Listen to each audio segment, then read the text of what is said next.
सभी को नमस्ते। तो बहुत सारे लोग जो हैं वो कंफ्यूज्ड रहते हैं, और स्पेशली हमारे जो एक्स मुस्लिम्स भाई बहन हैं वो सनातन के नाम से उन्हें घबराहट होने लगती है, क्योंकि उन्हें लगता है कि अरे बाप रे, इतने सारे भगवान, इतने सारे अम, ईश्वर हैं इनके, तो उनको उससे ही भय लगने लगता है। नागेंद्र जी, आपको नमस्ते।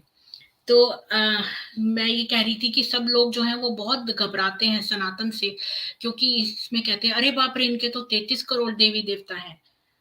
तो वो 33 कोटि हैं, मतलब टाइप्स। तो वो गलती से बोल देते हैं कि 33 करोड़ हैं। अच्छा, तो और भी सारे जो हमारे एक्स मुस्लिम्स हैं वो सनातन टुन्नी टुन्नी बोलते हैं, अरे इनके तो बड़े भगवान हैं, इतने तो हैं। तो हमारे को जो हम सनातनी हैं, हमको भी थोड़ा-सा कन्फ्यूज़न रहता है। कभी तो हम ब्रह्म बोलते हैं, कभी हम परमात्मा बोलते हैं, कभी हम ईश्वर बोलते हैं, कभी हम प्रभु बोलते हैं। तो तो आज मैंने सोचा कि क्यों ना हम सनातन के बेसिक्स पर जो है वो एक सीरीज़ करेंगे, और उसमें मैं अपने विचार नहीं देके जो मैंने उपनिषद और वेदों में से खंगाला। कल मैं बहुत देर लगी रही, क्योंकि आप में से एक है जो कि मुझसे पूछ रहे थे कि ये सीरीज़ कब स्टार्ट होगी, तो मैंने बोला नेक्स्ट वीक, लेकिन मैंने सोचा कि शायद ज़रूरत अभी है, तो मैंने कल बहुत देर स्पेंड करी। इतने सारे उपनिषदों में ढूँढा कि मैं कहाँ से लाऊँ जो बहुत ही सिंपल और सरल भाषा में हो, कोई ऐसी डेफिनेशंस, ताकि ऐसा ना हो कि ये मैं बोल रही हूँ, बल्कि ये हमारे धार्मिक ग्रंथों में से निकला हुआ है। तो मैं कोशिश करूँगी कि मैं आपको एक बहुत ही सिंपल, बहुत ही सरल, एक छोटा-सा 10 मिनट का प्रेज़ेंटेशन दूँ, जिसमें मैं आपको बेसिकली ईश्वर भगवान के बारे में बताऊँ। तो मैं आपसे शेयर करती हूँ।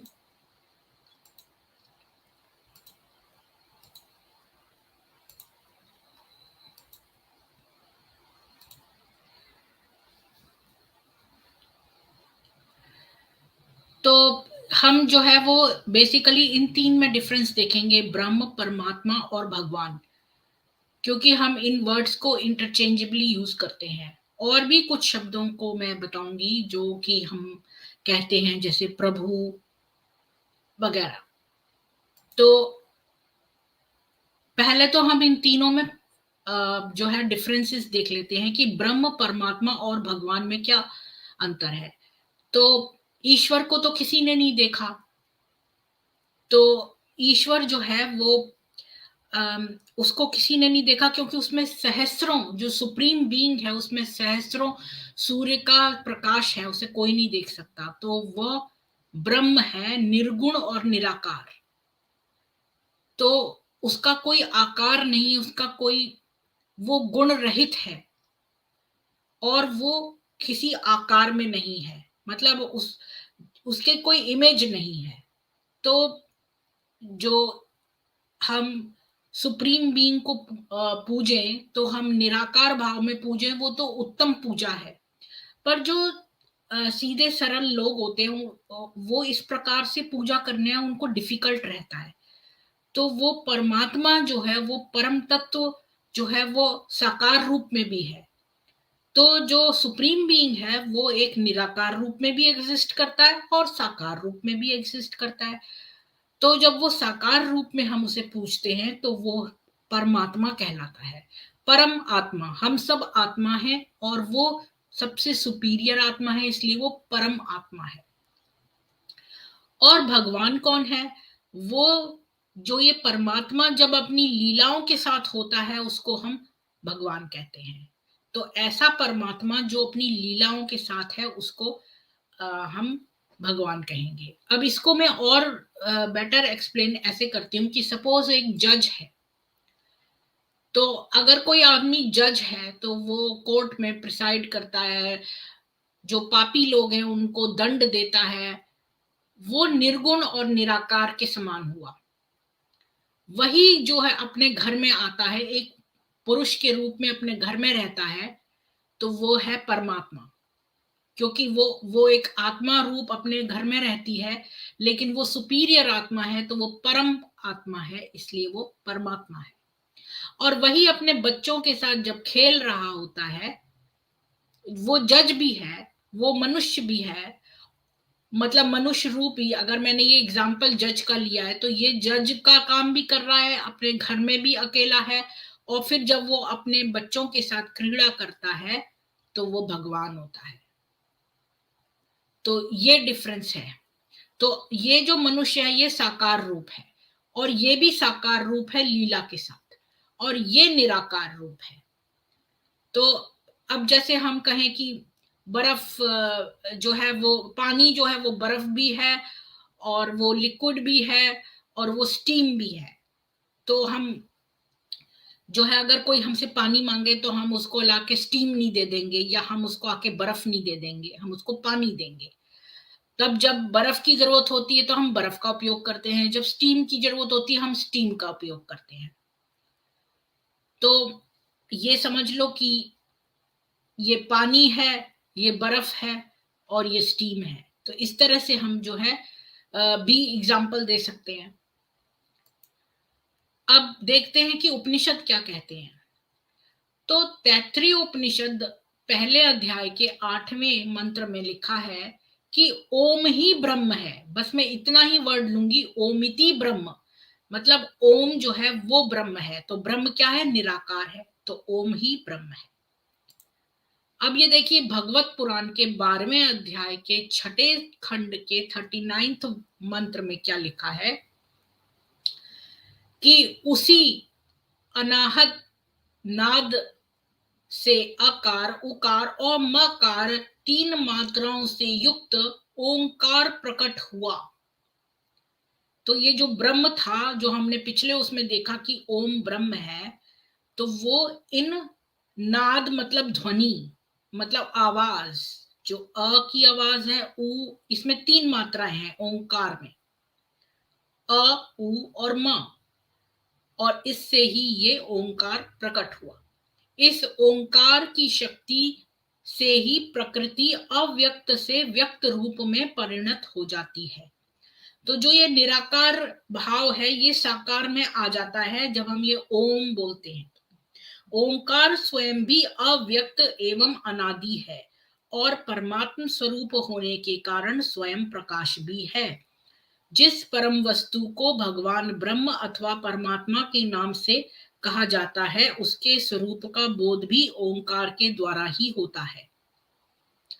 तो ओंकार जो है ये हमारे लिए बहुत इंपॉर्टेंट है। ये ब्रह्म को जो है वो साकार रूप और जो निराकार रूप के बीच का वो है। ईशावास्य उपनिषद में क्या दिया है उसके 8वें मंत्र में कि वह परमात्मा सर्वव्यापी है, तेजस्वी है, वे देह रहित, स्नायु रहित एवं छिद्र यानी वर्ण रहित है, वह शुद्ध और निष्पाप है, वह कवि, क्रांतदर्शी, मनीषी, मतलब वो कविता करने वाला, वो ध्यान मतलब जो मनन करते हैं, मनीषी, मन पर शासन करने वाला, सर्वजयी मतलब सर्व जगह उत्पन्न होने वाला, और स्वयं ही, हाँ, सर्वजयी मतलब है कि स्वयं ही उत्पन्न होने वाला है। उसने अनादि काल से ही सबके लिए यथा योग अर्थों यानी साधनों की व्यवस्था बनाई है। तो वो परमात्मा की बारे में बता रहा है कि कैसे वो जो है वो तेजस्वी है सब जगह। परमात्मा जो है वो ओमनिसिएंट, ओमनीपोटेंट और ओमनीप्रेजेंट है। तो सब कुछ जानने वाला, सब कुछ सब जगह होने वाला, और सब नॉलेज रखने वाला। तो वो तेजस्वी है, उसकी कोई देह नहीं है, और वो उसके कोई छिद्र नहीं है, मतलब उसके कोई छेद नहीं है शरीर में, और वो शुद्ध और निष्पाप है, मन पर शासन करने वाला है, स्वयं उत्पन्न होने वाला है। तो ये परमात्मा के बारे में है। और श्वेताश्वत्रोपनिषद के 6th अध्याय के 8वें मंत्र में कहा है उस निराकार परमेश्वर, तो जो निराकार है यानी ब्रह्म के शरीर और इंद्रियां नहीं है, उसके समान उससे बड़ा कोई नहीं है, उसकी पराशक्ति यानी अदृश्य दिव्य शक्ति विविध प्रकार से सुनी जाती है और वो स्वभाव जन्य ज्ञान क्रिया यानी संपूर्ण विषयों के ज्ञान की प्रवृत्ति और बल क्रिया अपने प्रभाव से सबको अभिभूत करने की शक्ति वाला है। तो यहाँ पर बेसिकली जो ब्रह्म है उसके कोई शरीर नहीं है और ना ही उसके कोई छेद है, मतलब कि कोई इंद्रियां नहीं है उसके, कोई मतलब जो हमारे शरीर में इंद्रियां होती हैं सुनने की, आंखों की, कान की, उसके कोई छेद नहीं है, ना ही वो सेक्स करने के लिए कोई भी उसके अंदर छेद नहीं है। और उसके अंदर एक दिव्य शक्ति है और वो बहुत प्रबल ज्ञानी है और उसमें बहुत बल है। तो वो इतना एक टाइप ऑफ एब्सोल्यूट एनर्जी की तरह से है वो। मुंडकोपनिषद के पहले अध्याय के पहले खंड के छठे मंत्र में कहा है, वह जो देखा न जा सके, न पकड़ा जा सके, जिसका कोई गोत्र नहीं, कोई वर्ण नहीं, जिसे चक्षु और श्रोत्र मतलब कानों की, और चक्षु मतलब आंखों की, जिसको आंखों और कानों की आवश्यकता नहीं, जिसे हाथ और पैरों की आवश्यकता नहीं, जो सदैव नित्य व्यापक सर्वत्र व्याप्त और अत्यंत सूक्ष्म है, जो क्षय रहित अथवा अनश्वर है। मतलब क्षय रहित मतलब जिसका कोई हार्म न किया जा सके, और अनश्वर मतलब जो कभी इंडेस्ट्रक्टिबल हो, जो संपूर्ण भूतों का कारण भूत है, उस पर ब्रह्म को विवेकी जन सर्वत्र देखते हैं। मतलब वो हर जगह है, उसका कोई गोत्र नहीं है, उसकी कोई आंखें कान नहीं है, हाथ पैर नहीं है, उसको कोई पकड़ नहीं सकता कि तुम सोचो मैं आज इसको बंदी बना लूं और उसको मार डालूं, ऐसा नहीं हो सकता, तुम उसको कैच नहीं कर सकते। और वो हर जगह मौजूद हो सकता है और वो उसके आंखें पैर वगैरह कुछ भी देह नहीं है, और वो पर ब्रह्म है क्योंकि वो ब्रह्म से परे है। तो ये, क्योंकि ये तो एक ब्रह्मांड है, ऐसे बहुत सारे ब्रह्मांड हैं।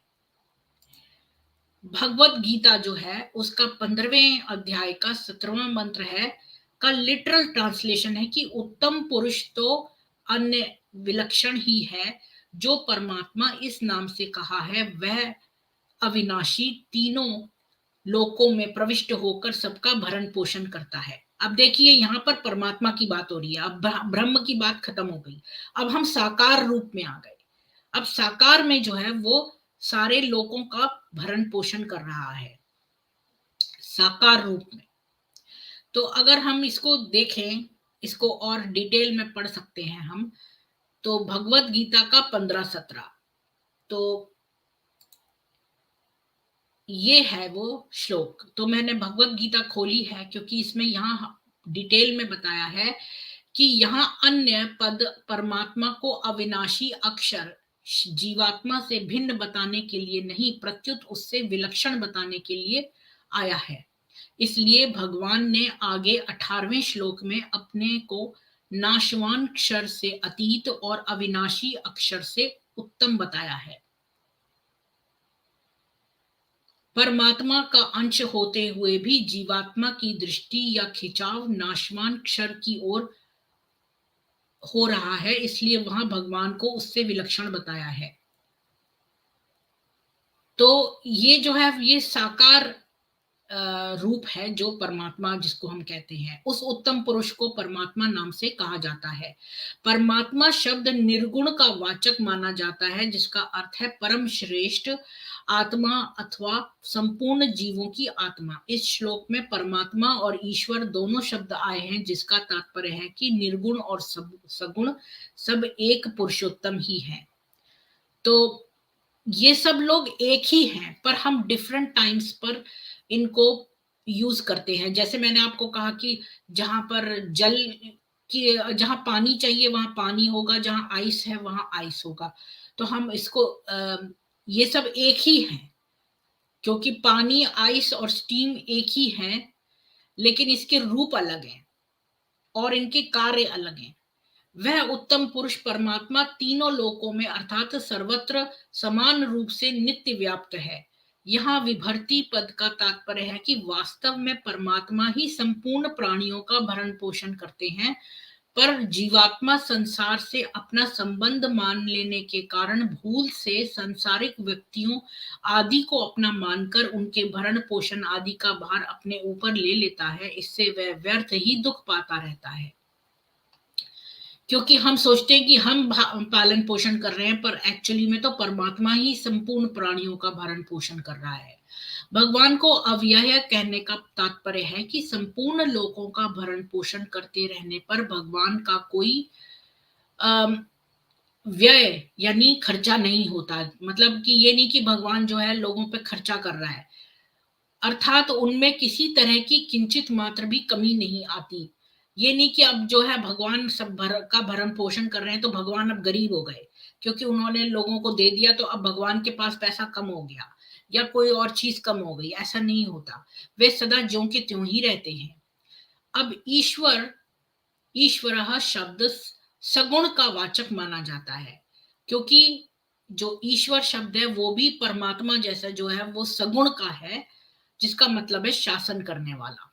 अब मार्मिक बात क्या कह रहा है, यद्यपि माता पिता बालक का पालन पोषण किया करते हैं, तथापि बालक को इस बात का ज्ञान नहीं होता कि मेरा पालन पोषण कौन करता है, कैसे करता है और किस लिए करता है। इसी तरह यद्यपि भगवान मात्र प्राणियों का पालन पोषण करते हैं, तथापि अज्ञानी मनुष्य को भगवान पर दृष्टि न रहने से इस बात का पता ही नहीं लगता कि मेरा पालन पोषण कौन करता है। तो हम जो मनुष्य हैं, हमको मालूम ही नहीं चलता कि हमारा को कौन पाल रहा है। हम सोचते हैं हम पाल रहे हैं, हम जॉब कर रहे हैं, अपने बच्चों को पाल रहे हैं, पर एक्चुअली जो ईश्वर है वो हमको पाल रहा है।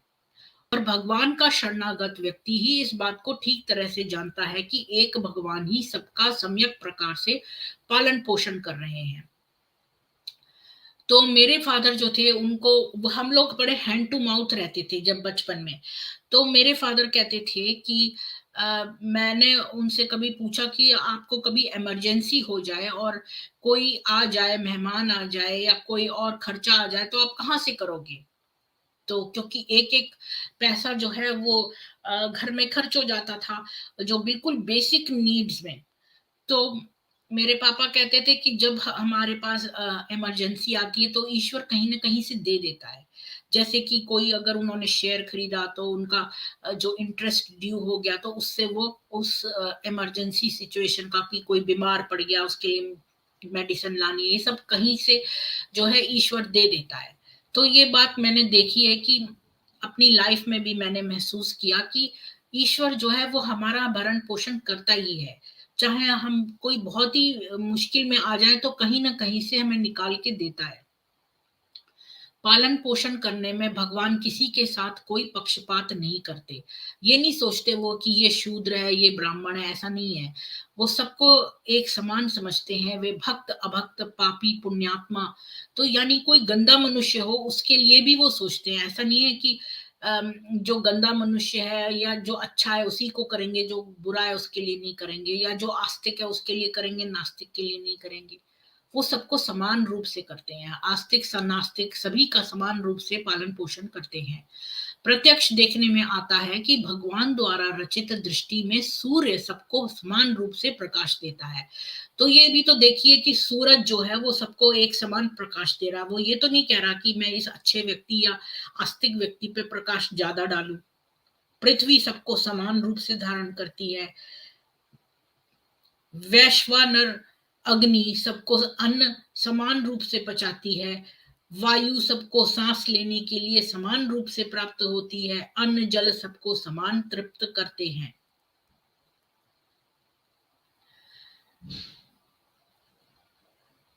यहां पर एक चीज लिखी है कि जिस ब्रह्मा से भी श्रेष्ठ छिपे हुए असीम और परम अक्षर परमात्मा में विद्या और अविद्या दोनों स्थित हैं, वही ब्रह्म है।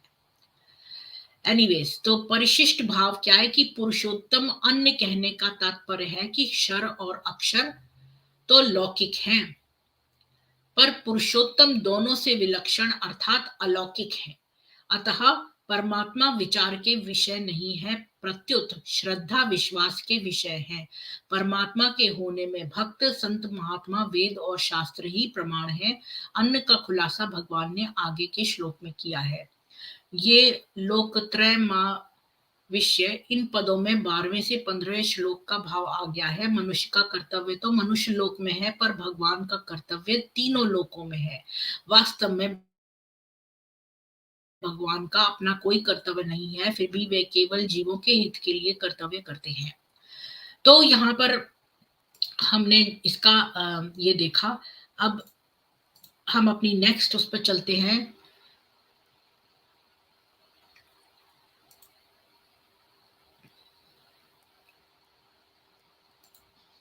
कि भगवत गीता का ही 13वें अध्याय का 13वां श्लोक है कि वे परमात्मा सब जगह हाथों और पैरों वाले, सब जगह नेत्रों, सिरों और मुखों वाले तथा सब जगह कानों वाले हैं।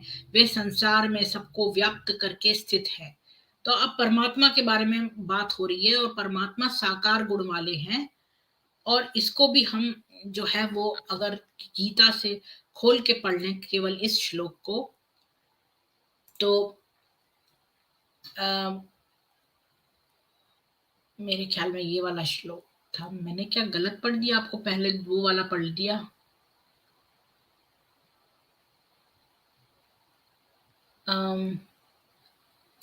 एक मिनट, तो 13वें का 13वां, तो ये है वो। वे परमात्मा सब जगह हाथों पैरों वाले, हाँ ये तो मैंने अभी पढ़ा था। तो जैसे स्याही में सब जगह सब तरह की लिपियां विद्यमान हैं। मतलब हम कोई भी जो है चाहे हम अरबी लिखे, हिंदी लिखे, संस्कृत लिखे, तो स्याही जो है वो से हम कोई भी लिपि लिख सकते हैं। अतः लेखक स्याही से सब तरह की लिपियां लिख सकता है। सोने में सब जगह तरह के गहने विद्यमान है।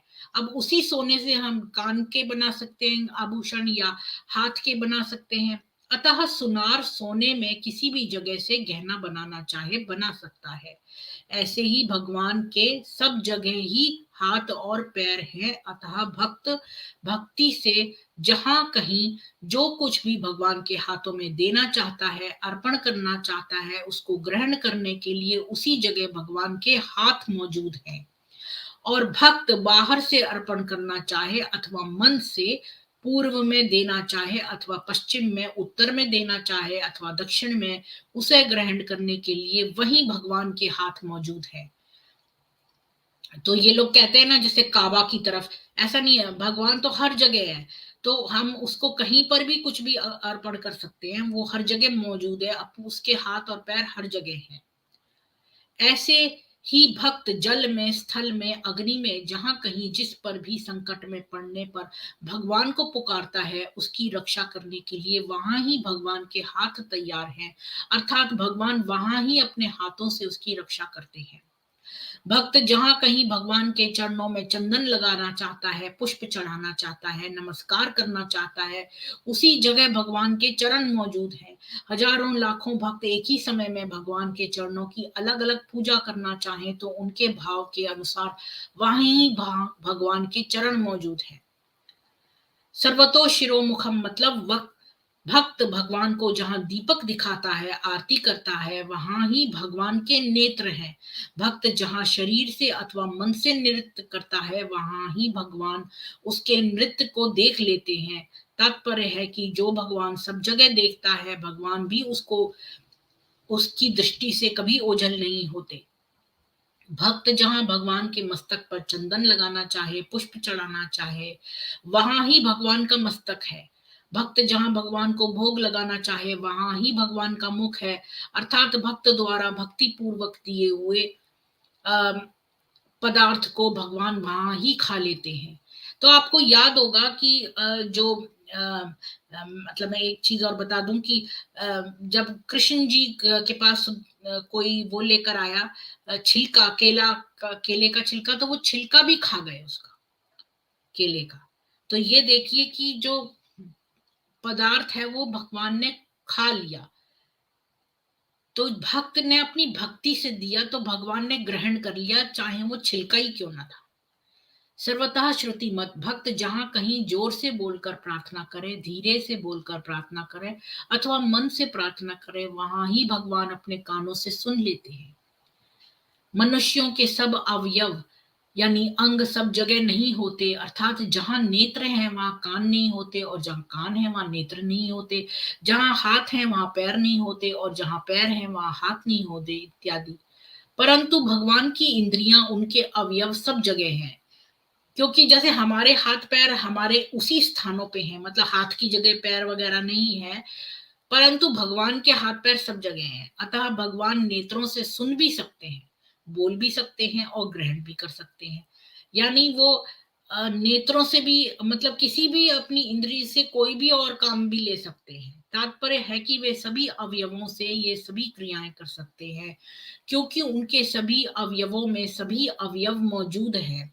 उनके छोटे छोटे अंश में भी सबकी इंद्रियां हैं, सबकी सब इंद्रियां हैं। भगवान के सब जगह हाथ पैर नेत्र सिर मुख और कान कहने का तात्पर्य है कि भगवान किसी भी प्राणी से दूर नहीं है। जब आप मन में अगर विचार भी करोगे तो भगवान सुन लेगा, तो क्योंकि वो उसको जो है एक्सटर्नल ईयर की जरूरत नहीं पड़ती। कारण है कि भगवान संपूर्ण देश काल वस्तु व्यक्ति घटना परिस्थिति आदि में परिपूर्ण रूप से विद्यमान है। तो संतों ने कहा है, चहु दिसी आरती चहु दिसी पूजा, चहु दिसी राम और नहीं दूजा। संसारी आदमी को जैसे बाहर भीतर ऊपर नीचे सब जगह संसारी संसार दिखता है, संसार के सिवाय दूसरा कुछ नहीं दिखता, ऐसे ही परमात्मा को तत्व से जानने वाले पुरुष को सब जगह परमात्मा ही परमात्मा दिखता है। लोके सर्वम सर्वमावृत्य तिष्ठति, मतलब अनंत सृष्टियां हैं, अनंत ब्रह्मांड है। ये तो एक ब्रह्मांड है, ऐसे अनंत ब्रह्मांड है, अनंत ऐश्वर्य हैं, और उन सब में देश काल वस्तु व्यक्ति आदि भी अनंत हैं, वे सभी परमात्मा के अंतर्गत हैं। परमात्मा उन सबको व्याप्त करके स्थित है। 10वें अध्याय के 42वें श्लोक में भी भगवान ने कहा है कि मैं सारे संसार को एक अंश से व्याप्त करके स्थित हूँ। तो इस श्लोक का भाव ये है कि परमात्मा में सब जगह सब कुछ है, जैसे कलम और स्याही में किस जगह कौन सी लिपि नहीं है, और जानकार आदमी उस एक ही कलम और स्याही से अनेक लिपियां लिख देता है। सोने की डली में किस जगह कौन सा गहना नहीं है, सुनार उस एक डली में कड़ा कंठी हार नथ आदि अनेक गहने निकाल लेता है। उसी तरह लोहे में किस जगह कौन सा औजार अथवा अस्त्र शस्त्र नहीं है, मिट्टी और पत्थर में किस जगह कौन सी मूर्ति नहीं है, ऐसे ही परमात्मा किस जगह क्या नहीं है। परमात्मा से ही यह सब सृष्टि पैदा हुई, उसी में स्थित रहती है और अंत में उसी में लीन हो जाती है। पहले भी वही है, पीछे भी वही है, फिर बीच में दूसरी चीज कैसे आई, कहां से आई। इस बात को साधक दृढ़ता से स्वीकार कर ले तो फिर परमात्मा दिखने लग जाएगा, क्योंकि वास्तव में मैं है ही वही, दूसरी चीज है ही नहीं। और वो कहता है कि सृष्टि से पहले भी मैं विद्यमान था, मेरे सिवाय और कुछ भी नहीं था, और सृष्टि उत्पन्न होने के बाद जो कुछ भी यह संसार देखता है वह भी मैं ही हूँ। सत असत तथा सत असत से परे जो कुछ कल्पना की जा सकती है वह भी मैं ही हूँ। दृष्टि के सिवाय सृष्टि के सिवाय भी जो कुछ है वह मैं ही हूँ, और सृष्टि नाश हो जाने पर जो शेष रहता है वह भी मैं ही हूँ। तात्पर्य है कि सत्ता एक ही है, द्वंद्वों में उलझने के कारण उसका अनुभव नहीं होता। तो अब हम वापस आते हैं, ये दोनों गीता के श्लोक हैं, और इसके बाद अब देखिए भगवान पे आते हैं। अब हमने ब्रह्म डिस्कस कर लिया, निराकार, फिर हमने परमात्मा की डिस्कशन कर लिया कि कैसे वो सर्व जगह व्याप्त है, और अब देखते हैं भगवान कैसे बनाए हैं। तो भग और वान वो भी बताऊंगी, पर पहले हम देखें। भ का मतलब है भूमि, ग का मतलब गगन, व का मतलब वायु, और आ का मतलब है अग्नि, और न का मतलब है नीर या जल। तो ये पंच महाभूत हैं। तो ये इस अक्षर भगवान में, शब्द भगवान में व्याप्त है, ये सारे पांचों महाभूत।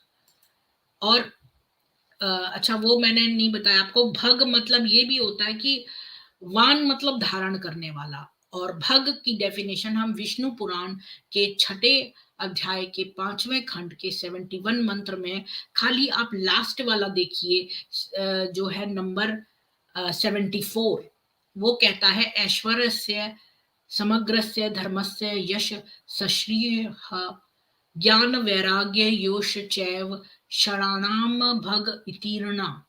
मतलब संपूर्ण ऐश्वर्य, मतलब ऐश्वर्य मतलब जो लग्जरीज हैं आपके पास, धर्म, यश, श्री मतलब पैसा, मतलब धन, ज्ञान और वैराग्य, इन 6 का नाम भग है।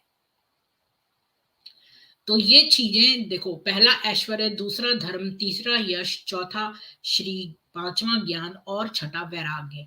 तो जिनके पास ये जो इन 6 को धारण करने वाला, ये भग, ये 6 भग को धारण करने वाला भगवान है।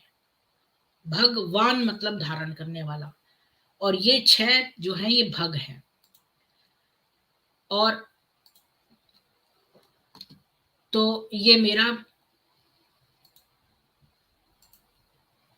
सॉरी मैं क्या रही हूं।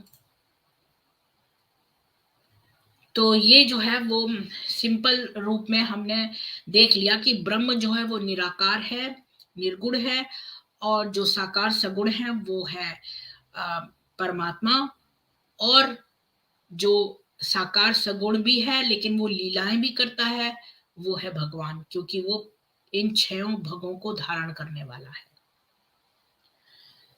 तो मैं समझती हूँ कि मैंने इससे काफी कुछ एक्सप्लेन कर दिया है। मैं अब क्वेश्चंस लेती हूँ कुछ। फिर हेलो नागेंद्र जी, मूलचंद गुर्जर जी, आपको भी नमस्ते। क्या लोडा लेसान है, नमस्ते आपको भी। राजपूत बाबा आपको भी नमस्ते। राम प्रकाश शर्मा जी आपको नमस्ते। अमित पटेल और देवी देवता, हाँ वो 33 करोड़ देवी देवता जो है, 33 करोड़ नहीं है, वो 33 कोटि है। मतलब उसमें कितने रुद्र हैं, कितने वो जो है ना देवता, वो पोजीशन है। जैसे कि अग्नि देवता, वायु के देवता, ये पोजीशंस हैं, पोस्ट्स हैं, मतलब ये पद हैं। तो इनमें कोई भी जो है, जो उस लेवल तक पहुंच जाएगा, वो उस पोस्ट को या पद को ले लेगा। तो अग्नि देवता हैं जो अग्नि के को मतलब वो करने वाले हैं। क्या वर्ड बोल रही थी मैं, समय पे वर्ड नहीं ध्यान आता है। तो मतलब जो अग्नि के देवता हैं वो अग्नि देवता, इंद्र हैं, इन सभी देवताओं के ऊपर वाला पोस्ट। तो इसी तरह ये जो देवी देवता हैं वो उस लेवल के हैं, और इस पर कोई भी आ सकता है।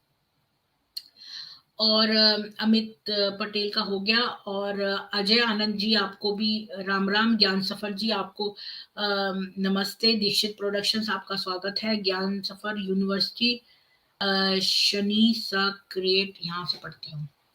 मेरे पास 2 कंप्यूटर रखे ना, तो ये छोटा वाला मेरे सामने है, और जो इधर बड़ा वाला मॉनिटर है, यहाँ से ज्यादा अच्छा दिखता है। यूनिवर्स शनि से क्रिएट हुआ है, बाद वापस में समा जाएगा शून्य से।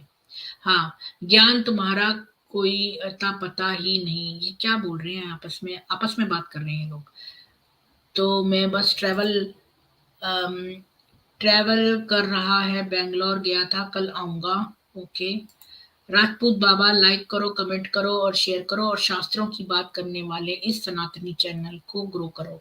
बिल्कुल राजपूत जी, आपने बहुत अच्छी बात करी। नागेंद्र जी, सभी को राम राम। नरेंद्र कुमार जी आपको भी। हिंदू विचारधारा 1000 नहीं, कहा मेरे अभी नहीं है 1000 हिंदू विचारधारा जी, अभी तो बहुत दूर है। मेरा जो है वो प्रेजेंटेशंस इतने ज्यादा मतलब इन्वॉल्विंग नहीं है कि मैं सबको मतलब शामिल करके हम कुछ ऐसा एंटरटेनमेंट का काम करें। तो थोड़ा शास्त्रों को पढ़ना जो थोड़ा नीरस हो जाता है, तो इसलिए कोई भी इतना इंटरेस्टेड नहीं होता। वाद विवाद में लोग ज्यादा इंटरेस्टेड होते हैं, जैसे एक्स मुस्लिम चैनल्स पे होते हैं। क्या मोक्ष परमानेंट है? यहाँ 40 नील करबों साल बाद हमारा पुनर्जन्म होगा। Very interesting topic. इस्लाम विरोधी जी,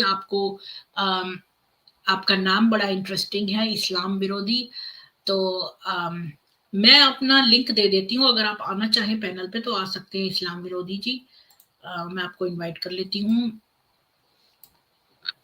आपका नाम इंटरेस्टिंग है तो आप आके बताएं कि आपने ऐसा नाम क्यों रखा और क्या आपने इस्लाम छोड़ दिया है। विवेक शुक्ला जी आपको भी राम राम, और रविंद्र कुमार जी आपको भी नमस्ते। अमित पटेल जी आपको भी। क्या ओम का जाप मान करना है या माला के साथ? माला के साथ लोग इसलिए करते हैं ताकि ना वो भूल ना जाए गिनती। तो उसमें ना एक वो छोटी सी वो होती है, तो एक माला जपने के बाद इतने राउंड हो गए तो उससे आसानी रहती है। ये वही बात है कि निर्विकार रूप को, निराकार रूप को पूजें या साकार रूप को। तो साकार रूप आसान होता है क्योंकि मूर्ति सामने होती तो फोकस अच्छा होता है। लेकिन अगर आप जो है निराकार करें तो वो उत्तम है। तो अगर आप कोई माला ना रखें तो आपका काउंट भूल सकता है, तो इस वजह से आप उसको हेल्प करने के लिए माला रखते हैं। और ज्ञान सफर मोक्ष भाई परमानेंट है मेरे ख्याल से। हाँ, मोक्ष मतलब मुक्ति हो गई, तब तो वो मुक्ति ही हो गई। तो मैंने ना वो दे दिया है, क्या मैंने दिया है या नहीं दिया स्ट्रीम यार्ड का? तो कोई पैनल पे आके बोलना चाहे, और स्पेशली तो मैं चाहती हूँ कि ये इस्लाम विरोधी जी आए और बताएं कि उन्होंने ऐसा नाम कैसे रखा है, क्या वो इस्लाम छोड़ चुके हैं, और आज के प्रेजेंटेशन में उनको क्या समझ में आया कि ये जो डिफरेंट डिफरेंट नाम है परमात्मा और भगवान और ब्रह्म, इसका डिफरेंस समझ में आया? क्या मेरा प्रेजेंटेशन ठीक रहा? कुछ बताएं आके। मैंने लिंक दे दिया है। दीक्षित जी आप आए, अगर आप कुछ बातचीत करना चाहते हैं तो हम लोग कुछ बात भी कर सकते हैं। 33 करोड़ गुणवाचक है, ईश्वर एक ही है। ईश्वर तो एक ही है और 33 कोटि देवी देवता हैं। सनत साहू आपको भी राम राम।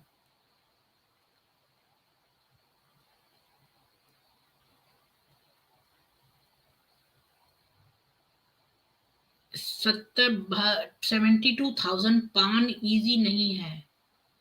पान कहां से हो गया?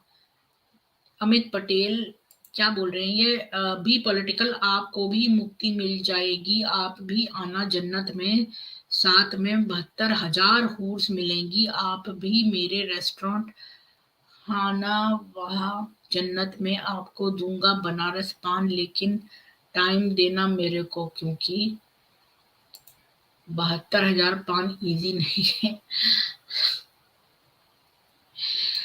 मैं आप सब लोगों को थैंक यू कहना चाहती हूँ क्योंकि मेरे सब्सक्राइबर्स जो हैं वो 600 से ऊपर हो गए हैं, तो इसके लिए मैं आपको बहुत बहुत सबको धन्यवाद देती हूँ। तो अच्छा, ज्ञान सफर जी आप ट्रैवल, आपका स्वागत है, बोलिए ज्ञान सफर जी। मेरा सवाल ये था कि क्या मोक्ष परमानेंट है? मोक्ष तो परमानेंट है, पर जो स्वर्ग और नरक है वो जो है वो परमानेंट नहीं है। उसमें जो है जितने आपने अच्छे कर्म किए और बुरे कर्म किए हैं उस हिसाब से आपको उतने समय तक रहेंगे और फिर आपका जन्म हो जाएगा। पर जब एक बार मुक्ति मिल जाती है तो उससे फिर बंधन नहीं होता, फिर आप छूट जाते हैं हमेशा के लिए। दीक्षित जी आपका स्वागत है। नमस्कार प्रीति जी। आप थोड़ा हल्का बोल रही है, थोड़ा ऊंचा आज बोलो, या मेरा कंप्यूटर का वॉइस ही लो है? एक्चुअली आप नहीं, कंप्यूटर की वॉइस ठीक है, थोड़ी सी ये है कि जब मैं रूम में रहती हूँ तो नेटवर्क की प्रॉब्लम आ जाती है। अच्छा, ये चीज़ है। तो आज आपका मैंने सुना था, और जहाँ जहाँ से आपने जो पॉइंट लिए हैं उसको भी आपने पॉइंट आउट किया कि मैंने यहाँ यहाँ से लिया है। थोड़ी सी मैं स्ट्रीम, क्योंकि नेट की प्रॉब्लम थी, थोड़ा मैंने मिस किया कि जैसे जो पर ब्रह्म और उसका था, थोड़ा सा मैंने मिस किया था, लेकिन मैं उसे दोबारा फिर देखूंगी वीडियो को। तो आपने जो पॉइंट आउट किए हैं उसको मैं देख रही थी, पॉइंट टू पॉइंट आप बोल रही थी, और जिसमें लिए गए हैं उससे भी आप रेफर कर रही थी कि मैंने इससे लिया है, रेफरेंस भी दिया है। हाँ, तो ये है कि एक अच्छी वीडियो बन रही है। Thank you. जी ज्ञान सफर जी, क्या आप कुछ बोलेंगे? क्योंकि आप भी ज्यादातर उपनिषदों में और इसमें करते रहते हैं, तो आप क्या अ, प्रीति जी से सहमत हैं या आपको कुछ मतभेद है? मुझे ये सवाल है कि जैसे अगर मोक्ष परमानेंट है, मान लो जो आत्माएं मोक्ष मिल गई और फिर नई चेतना कैसे क्रिएट होगी अगले यूनिवर्स के लिए? मैंने ज्ञान सफर जी एक जगह पढ़ा था, मुझे एग्जैक्टली याद नहीं है कि मैंने कौन से उपनिषद में पढ़ा था, पर मैंने शायद ये उपनिषदों में ही पढ़ा होगा, या फिर गीता में पढ़ा था कि जब जब हम मोक्ष पा जाते हैं तो हम उस रथ से उतर जाते हैं, जो हम ये जो जीवन मृत्यु का रथ है ना, तो उसको हम दूर से देखते हैं, तो हम उस पर सवार नहीं होते, तो जो जो देखने वाला है उस तरह से उसकी मुक्ति हो जाती है, क्योंकि वो दूर से देखता है उस रथ को घूमते हुए। तो जो इस पे सवार होता है उसका जीवन मृत्यु हो रहा होता है। ये मैंने कहीं पढ़ा था, पर इसका रेफरेंस मुझे अभी याद नहीं है, तो मैं जब दोबारा से मेरे को मिलेगा तो मैं आपके लिए जो है वो निकाल के रखूंगी उसका रेफरेंस। तो जो मोक्ष है तो वो दूर उस रथ से ही उतर के खाली उसको दूर से देख रहा है घूमते हुए, अब वो उस रथ पे सवार नहीं है। और रथ जो है ये हमारा शरीर भी है एक तरह से, जो जीवन मृत्यु में घूमता रहता है कि चक्र में। तो अभी हम सब इस पे सवार हैं, जबकि जो मुक्ति हो जाती है वो दूर से देखता है दूसरों को।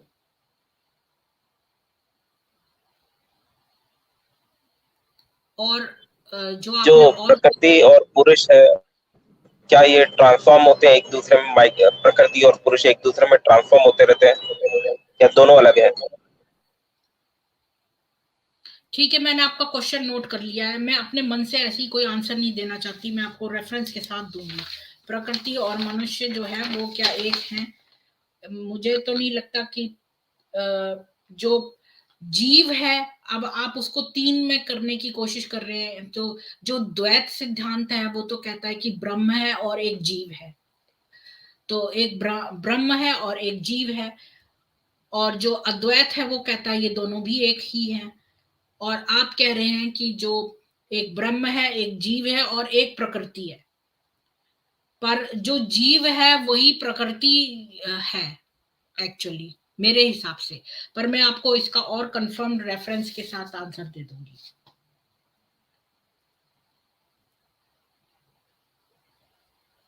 ठीक है,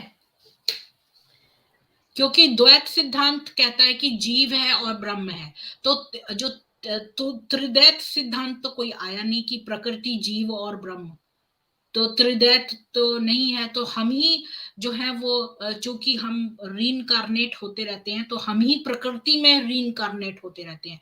तो कुछ लोग जो है उनका जन्म पशु की तरह होगा जो नीच प्रकृति के हैं, और जो और भी अधम टाइप के हैं उनका पेड़ पौधों में जो है वो जन्म होता है। तो अगर कोई व्यक्ति पेड़ बन गया तो वो प्रकृति बन गई ना, तो जो प्रकृति है वही जीव का गिरा हुआ स्वरूप है,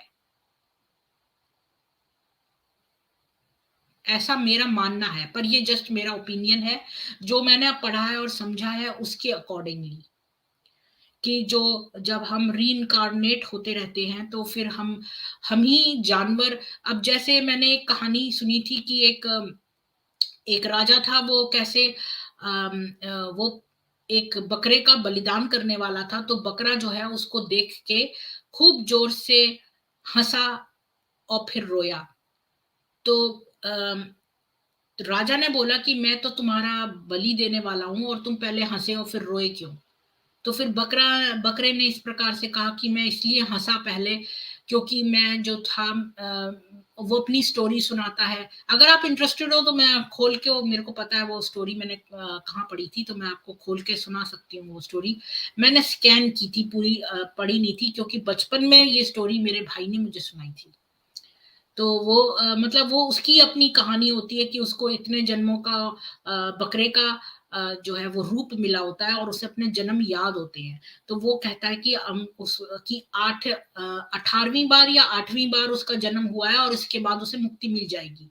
बकरे के जीवन से।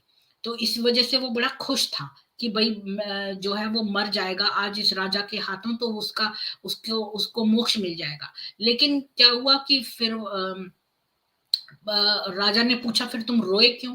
तो उसने कहा मैं रोया इसलिए कि जो तुम हो आज वो मैं था पहले। मतलब वो राजा हुआ करता था और वो भी बकरे की बलि देता था।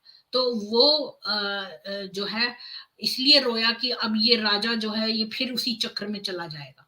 तो ये सुन के राजा ने जो है उस बकरे की बलि नहीं दी। उसने कहा कि अब मैं इस बकरे की बलि नहीं दूंगा।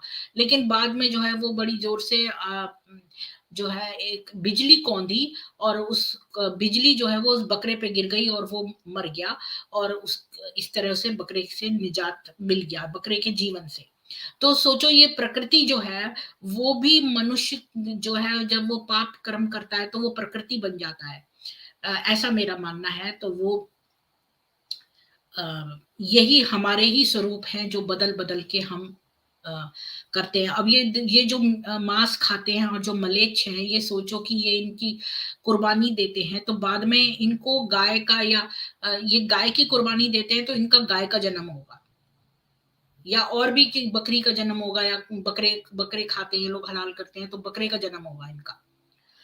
तो ये मेरा कहना है ज्ञान सफर जी, क्योंकि मैंने अभी तक त्रिदैत नाम का तो कोई सिद्धांत सुना नहीं, तो तीन है नहीं, द्वैत ही है, जीव और ब्राह्मण, और अद्वैत है कि जीव और ब्राह्मण भी एक ही है।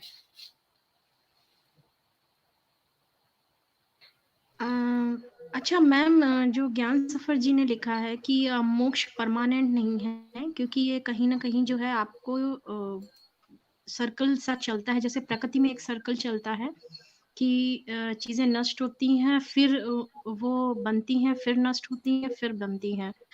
एक्चुअली ये बात किसी और ने भी बोली थी, आई थिंक मुझे याद नहीं आ रहा उसका नाम, तो उसने कहा था ये वेदों में है। तो मुझे भी लगा कि मोक्ष जो है वो परमानेंट नहीं है। ये जैसे हमारा शरीर होता है कि मिटता है, एक ऊर्जा समझिए, शरीर एक ऊर्जा है और ऊर्जा कभी नष्ट नहीं होती है, वो कहीं ना कहीं ट्रांसफर होती है। शरीर मोक्ष हुआ तो वही तो मोक्ष हुआ। वो नहीं मतलब ऊर्जा, मोक्ष पता है कैसे डिफाइंड है दीक्षित जी, की हम दोबारा जन्म न लें, वो मोक्ष है कि हम इस रथ से उतर जाएं, जन्म और हाँ मृत्यु के वो रथ से अलग चीज उतर है जाएं, मेरा। तो वही मोक्ष है। हाँ तो वो मोक्ष क्या परमानेंट है? ये चीज है, क्योंकि कुछ लोग हाँ कहते हैं परमानेंट क्योंकि है। अब अगर कुछ आप लोग उस जैसे रथ आप से कह रहे हो उतर गए तो परमानेंट नहीं दोबारा है, आप इसे है, आप उस रथ से उतर गए तो जी जी। दोबारा नहीं चढ़ेंगे उस रथ पे। तो मोक्ष परमानेंट नहीं है, मतलब परमानेंट है मोक्ष। परमानेंट है, क्योंकि अगर आपको एक बार मोक्ष मिल गया तो आप मुक्त हो गए। जी अब मुक्त से आप बंधन कैसे हो सकते हैं दोबारा? ये तो सकता, क्योंकि अब आप मुक्त अवस्था में हैं तो आप कोई पाप कर्म तो कर नहीं सकते मुक्त अवस्था में, तो आप जो है गिर नहीं सकते उस पद से, तो फिर आपका जन्म दोबारा क्यों होगा? आप उस रथ से ही उतर गए हैं, अब आप दूर से देख रहे हैं उस रथ को, तो अब आपके उससे दूर जा चुका है वो चीज।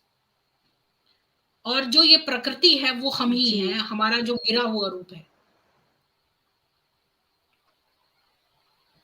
जी जी जी। तो यानी और ये जो मोक्ष है इसके बाद फिर जो व्यक्ति है पुनः ऊर्जा में आकर के, मतलब कि ऊर्जा रूप में नहीं आता, पुनः वो जो है जन्म नहीं लेता है। नहीं जन्म नहीं लेता, वो जीवन मृत्यु के चक्र से अलग हो गया। ये तो 100% मैंने पढ़ी हुई अलग है हो बातें, जाता है। ये तो मैं बिल्कुल श्योर हूँ। तो ये मोक्ष जब हाँ हो हाँ गया जी, तो आप ये वो ऊंचे पद को प्राप्त हो गया, बस अब उसका जन्म नहीं होगा। अच्छा जी, अच्छा आप ये रेफरेंस भी तो दे रही थी किसी से नहीं वो तो मैं वो मोक्ष का। कहानी जो सुनाई थी ना कि वो बकरे वाली, वो तो मैंने अभी फिर से कहीं पे देखी थी लिखी हुई, वो बकरा हंसा और फिर रोया वाली। तो हाँ वो तो वाली मैम, बता रही थी कि ये जो हाँ तो जो ये, लोग बकरे का हलाल करते हैं तो इनका जन्म दोबारा बकरे का होगा फिर। अच्छा ये कह रहे थे मैम, जो मोक्ष को लेकर के बात उठ रही है कि इससे रिलेटेड जो आपने बुक पढ़ी है उसका रेफरेंस अगर आपको कभी याद हो या कुछ हो तो उस पे एक स्ट्रीम कर हाँ दीजिएगा। हाँ ठीक है, तो मैं एक मोक्ष पे रख लूंगी वीडियो, उसमें क्या है, इसी बेसिक्स ऑफ सनातन में जी मोक्ष जी क्या है उस पर रख लूंगी। अच्छा, आपके अभी वेदास तो सारे कंप्लीट हुए नहीं है मैम, जहाँ तक? नहीं, उपनिषद पढ़ रही हूँ, तो जो वेदों के अंत में आता है उसको उसको वेदांत बोलते हैं, वही उपनिषद है। तो इसलिए ये हर एक उपनिषद जो है वो एक वेद से लिंक्ड है। और अभी हमने रिलेटेड है। 35 करीब कर लिए हैं और 108 हैं।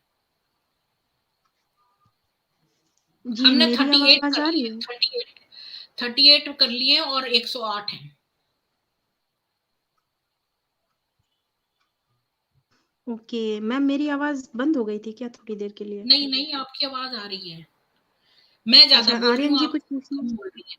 नहीं नहीं नहीं, मैं सुन रही थी एक्चुअली। जो ज्ञान सफर जी ने बात उठाई है मोक्ष की, ये काफी लोग मोक्ष के लिए पूछते हैं। तो आज जो ये तो तीन कॉन्सेप्ट आपका क्लियर हो गया, और नेक्स्ट आपका मोक्ष का है कि मोक्ष में हाँ एक्चुअली क्या बोला गया है। अच्छा, आर्यन जी कुछ बात करना चाहते हैं तो कर सकते हैं। जी जी, नमस्ते प्रीति जी। सब प्रथम तो यही मैं कहूंगा मोक्ष कि के बारे में, जी नमस्ते आर्यन जी, एक सेकंड मैं ये खत्म कर दूं बात कि मैं मोक्ष के बारे में ना रेफरेंस के साथ आपके लिए एक वीडियो लाऊंगी, कल ही, समझ लीजिए। बोलिए आर्यन जी। जी नमस्ते। सबसे पहली बात तो यही कहूंगा कि आपके आने के बाद कुछ और सोर्सेस थे, लेकिन आपके आने के बाद उपनिषदों को और गीता को, इन सबको बहुत करीब से देखने को मिला, बिकॉज थैंक ऑफ यू। तो थैंक यू। इसके लिए बहुत बहुत साधुवाद। लेकिन आप लोगों मैं को जब साधुवाद, आप लोगों की जिज्ञासा की वजह से मैं भी पढ़ी, तो मैं भी तो आपकी जो है कृतज्ञ हूँ इस बात में कि आपकी वजह से ही मैं भी तो खोल के पढ़ रही हूँ। जी जी, नहीं, सनातन का तो सिद्धांत ही कृतज्ञता है। हम कृतज्ञ हैं सूर्य के प्रति, हम कृतज्ञ हैं पृथ्वी के प्रति, हम प्रत्येक तत्व के प्रति कृतज्ञ हैं। जी कृतज्ञता ही मूल है। तो मैं ये पूछता हूँ कि जैसे मोक्ष को लेके अभी बात चल रही थी, तो एक कॉन्सेप्ट और चलता है कि मोक्ष परमानेंट सोल्यूशन नहीं है। लोग कहते हैं जैसे सूर्य, नदियां समुद्र में गिरती हैं, उसके बाद एक टाइम के बाद वाष्पीकरण होकर वे पुनः वर्षा के माध्यम से नदियों में वापस आ जाता है जल, समुद्र से ही वाष्पीकृत होके। वैसे ही आत्मा का जब आनंद जो है समाप्त होने लगता है, परमानंद, जैसे एक कॉन्सेप्ट दिया जाता है कि परमात्मा को सच्चिदानंद कहा गया है, कि परमात्मा में तीन क्वालिटी है, सत्य, चित और आनंद। परमात्मा सत्य मतलब सनातन है, सदैव से है। चित चेतन है, उसमें लाइफ है, आनंद है। तो और आत्मा के दो गुण बताए गए हैं, सत्य और चित। आत्मा भी सनातन है और चेतन है, लाइफ है, लेकिन उसमें आनंद की कमी है। तो जैसे ही आनंद आ जाता है उसमें, तुरंत वे क्या नाम है, सच्चिदानंद आत्मा भी हो जाती है सच्चिदानंद।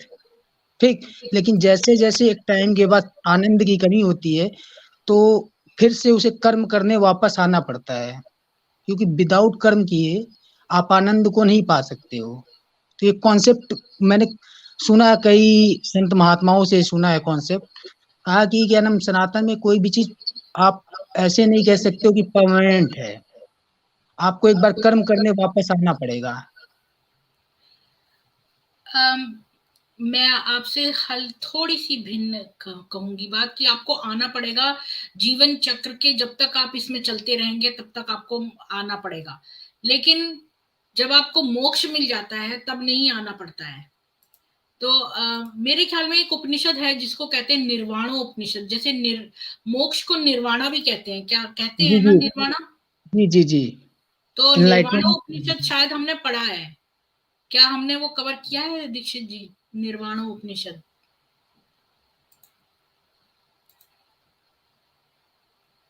दीक्षित जी, शायद वो बिजी होंगी। मेरे को ऐसा लगता है कि हमने निर्वाण उपनिषद पढ़ा था। मैं तो आपको काफी लेट ज्वाइन कर पाया, क्योंकि बहुत बाद में आपके विषय में पता चला। लेकिन जितना भी ज्वाइन किया मैंने देखा, और अब मैं कंटिन्यू कर रहा हूँ देखने के लिए, क्योंकि इसमें और भी सारे काम होते हैं।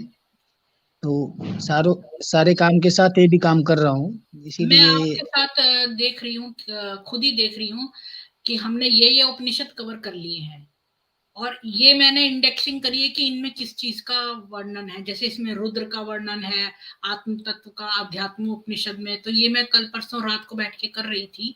तो इसमें हम देखते हैं कि क्या हमने निर्वाण उपनिषद ये हमने कवर किया है।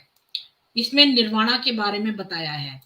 तो निर्वाणा ही मोक्ष होता है। तो अगर कोई चाहता है तो मैं इसको दोबारा से पढ़ सकती हूँ, निर्वाण उपनिषद को। आपने अगर कर लिया तो मैं जाके देखूंगा, उसको समझने हाँ, का प्रयास करूंगा। हालांकि मैं कुछ भी अपनी तरफ से नहीं कह रहा हूँ। हाँ, मतलब मैं तो इसीलिए किताबों का सहारा लेती हूँ, क्योंकि सनातन इतना विस्तृत है कि सब लोगों का अपना अपना पक्ष हो जाता है, और हमें पूरी आजादी है कि हम किसी भी तरह से ईश्वर उपासना करें। और ये है 165 पेज पे, तो मैं जो हूँ इससे मैं देख सकती हूँ, क्योंकि मुझे भी पढ़ने से पूरा कंठस्थ तो नहीं हुआ है, मैं भी लर्निंग फेज में हूँ। नहीं, वो संभव भी नहीं है, लेकिन हम मोटा मोटा चीजें जान सकते हैं। 165 मैंने क्या वो गलत देख लिया पेज नंबर, यही तो है।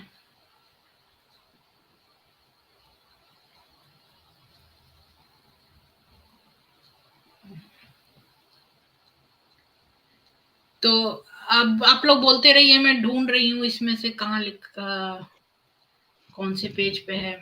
जी जी। ये है, दीक्षित ऋग्वेद से संबंध जी है। जी बोलिए। जी जी, नमस्ते, कैसी हैं आप? मैं ठीक हूँ, आप कैसे हो, आप बताइए। बढ़िया हूँ, बहुत दिनों के बाद आपसे मुलाकात हुई। वैसे अब सुनता ये रहता हूँ।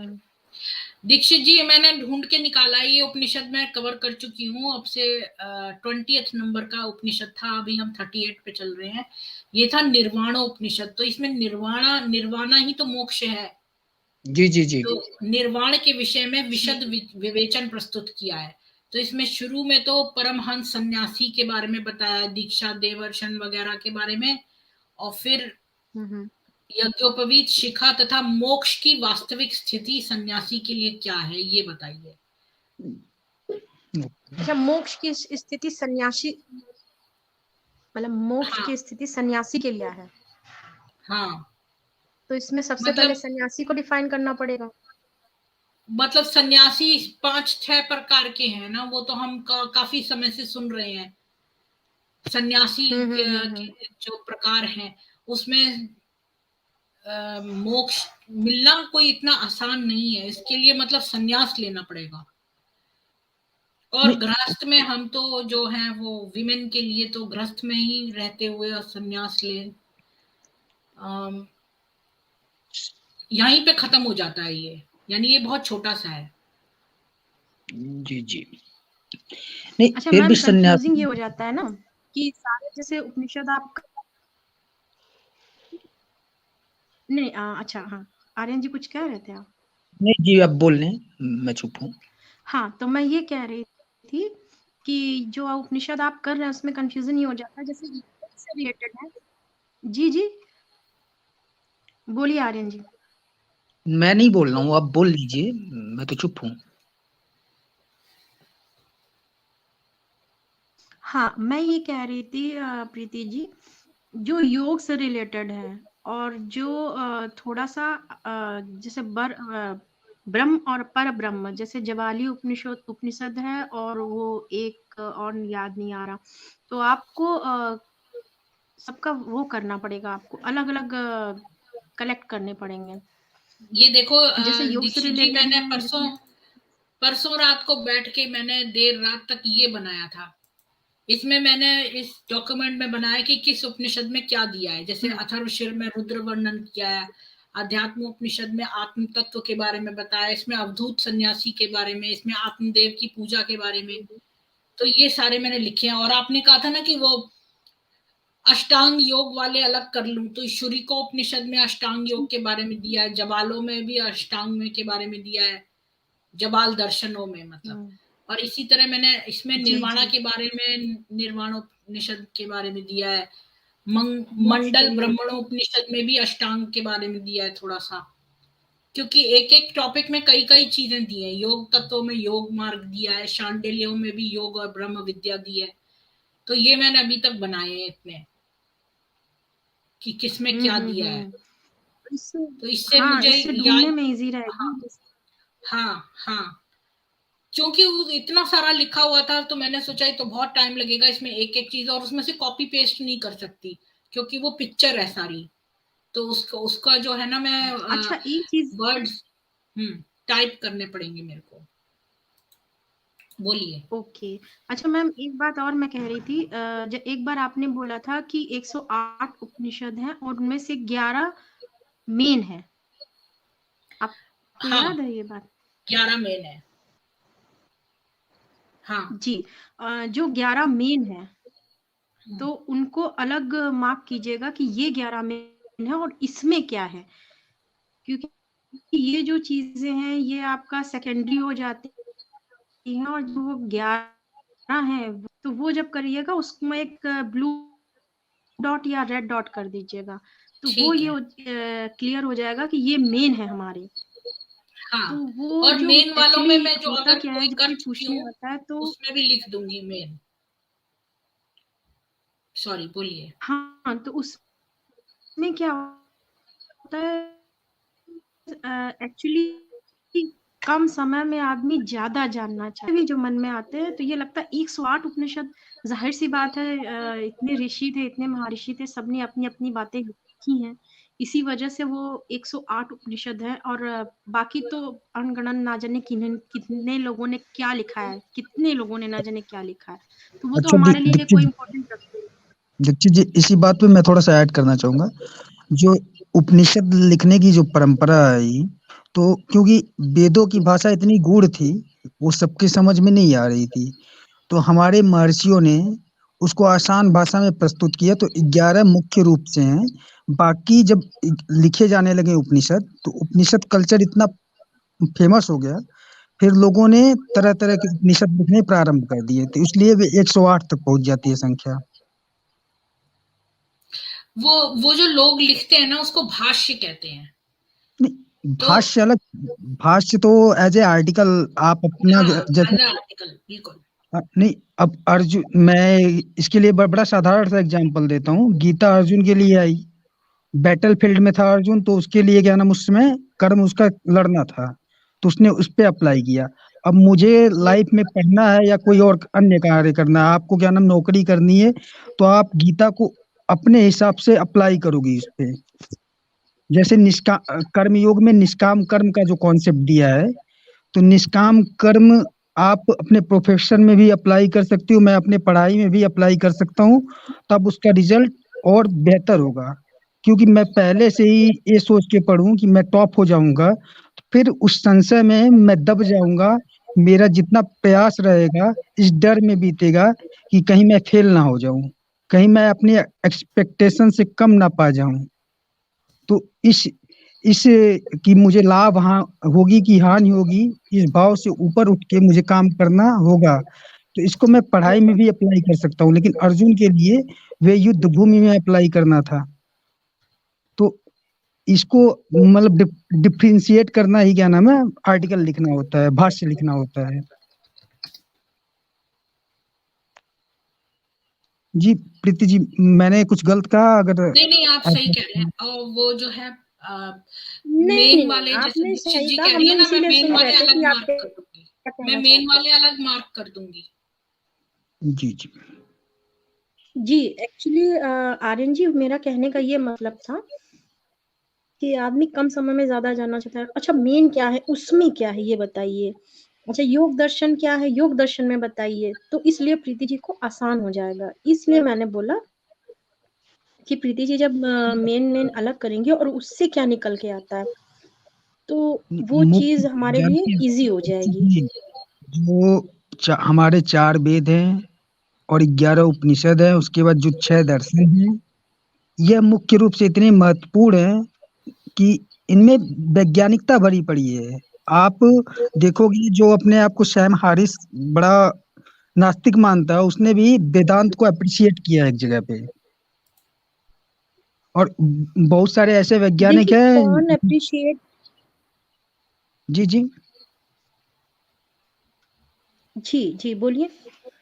आप बोल रही थी कुछ। जी देखिए हाँ, मैं ये कहती हूँ कि ये जो वेद है या वेदों से निकला वेदांत है या फिर हमारे उपनिषदों से जो निकलता है, ये हमेशा आप एक चीज़ याद रखिए, ये आज का ज्ञान नहीं है। ये हमारे पूर्वजों ने काफ़ी मेहनत से एकत्र किया था।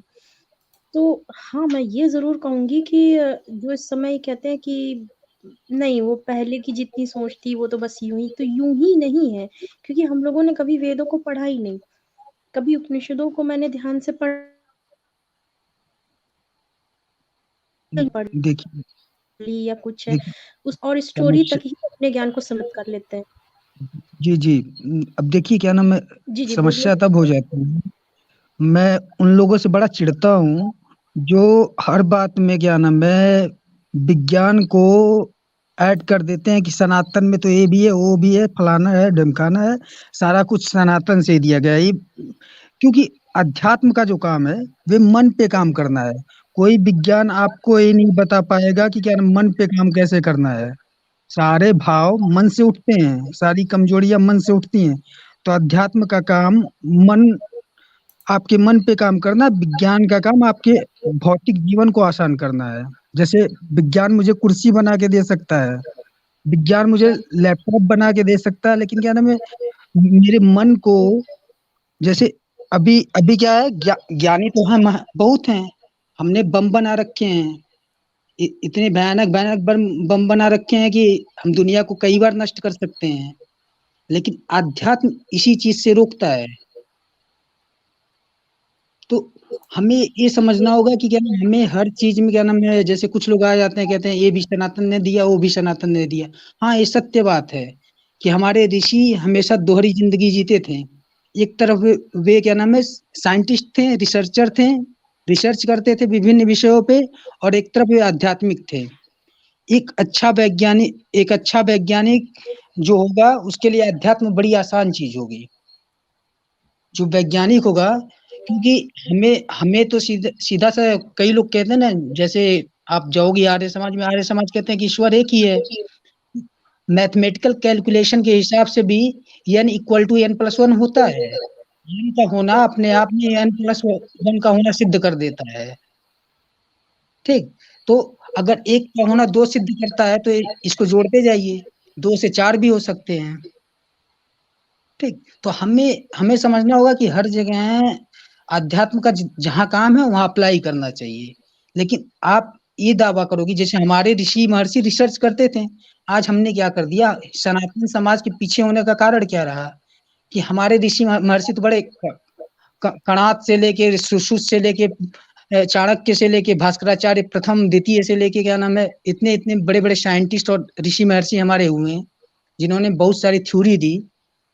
हाँ, लेकिन हमने क्या किया, हमने कह दिया कि बस उन्होंने दे दिया, अब हम इसी को पढ़ेंगे, अपने तरफ से हम कुछ नहीं करेंगे। हमने अपने तरफ से प्रयास करना छोड़ दिया। हम हम उनकी तरह हो गए कि क्या नाम हमारी किताब, क्या नाम कोई ये दावा नहीं करता कि वेद कोई क्या नाम है ऊपर से आई हुई चीज है या मनुष्यों ने नहीं लिखी। हम तो कहते हैं कि हमारे चार महर्षि थे जिन्होंने समाधि की अवस्था में वेद प्राप्त किया, फिर उन्होंने अपनी भाषा में लिखा। हम यही कहते हैं ना, हम तो ये नहीं कहते ना कि हमें भगवान ने आके अपनी वाणी से दे दिया, कलाम वलाम नहीं बोलते हैं। हम तो कहते हैं हमारे ऋषि महर्षियों का एक्सपीरियंस है वेद जो है। लेकिन हमने गलत चीजों को गलत, हमने हमारे समाज में प्रॉब्लम क्या है, हम चीजों को इतना गलत मतलब निकाल दिए कि हमने अपना ही नाश कर लिया। हमने अपने पूर्वजों का नाम हंसाया है, हमने बढ़ाया नहीं है। हमारे पूर्वज खोजी प्रकृति के थे, उन्होंने लगातार खोजे की, और हमने खोजे ना करके अपने आप को राम के चरित्र को ना उतार के हम क्या नाम है घंटा हिला के बाकी सारा पाप करने के लिए तैयार रहते थे। समझ रही है ना मैं क्या कह रहा हूँ? जी दीक्षित जी, दीक्षित जी। हेलो।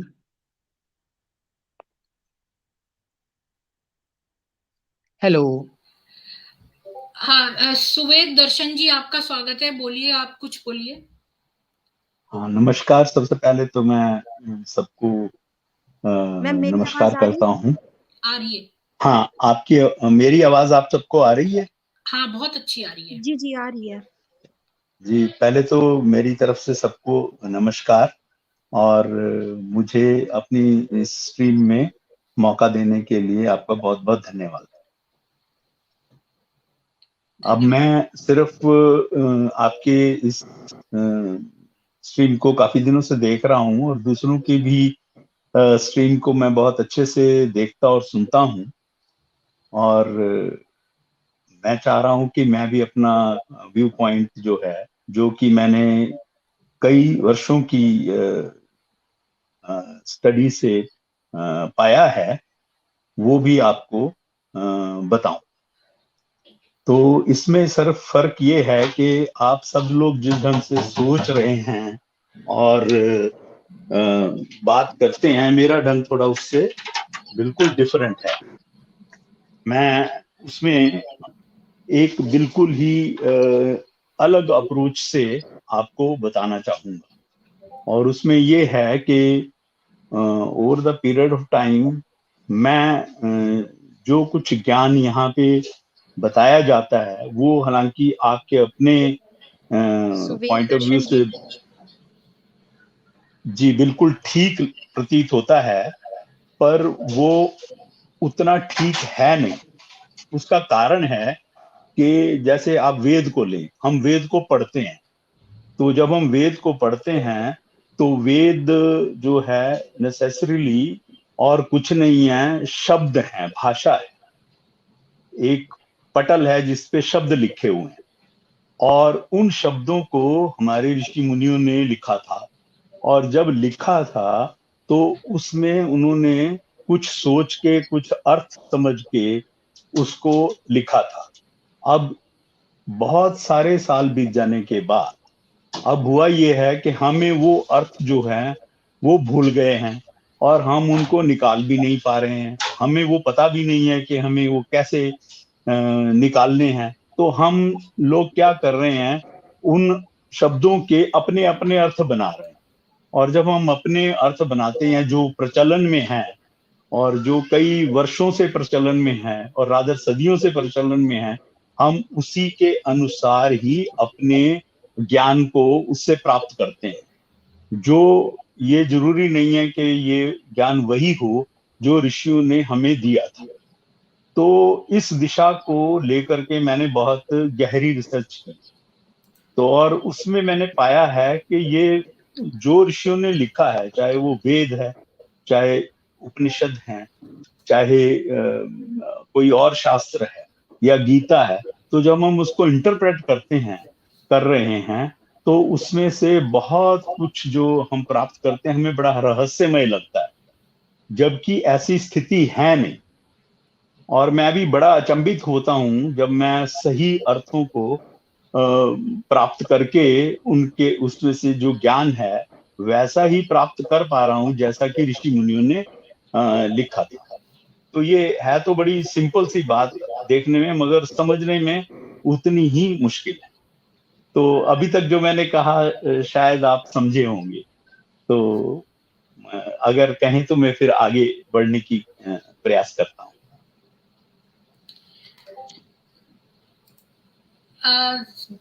आपने जो भी अपना ओपिनियन रखा उसके लिए धन्यवाद। और ये जो ऋषि मुनि जिन्होंने कि बहुत अनुभव करके अपने एक्सपीरियंस को डाला है इस वेद में, तो ये जी केवल उन्होंने जो कुछ समझा ही नहीं, बल्कि उन्होंने जिस प्रकार ईश्वर के दर्शन करे, अनुभव किया, और उन सब प्रक्रियाओं को बहुत सोच के उन्होंने ये वेदों में डाला है। और इसमें बेसिकली जो है वो संन्यास, डिफरेंट आश्रम और हमें क्या करना है उसके बारे में लिखा है।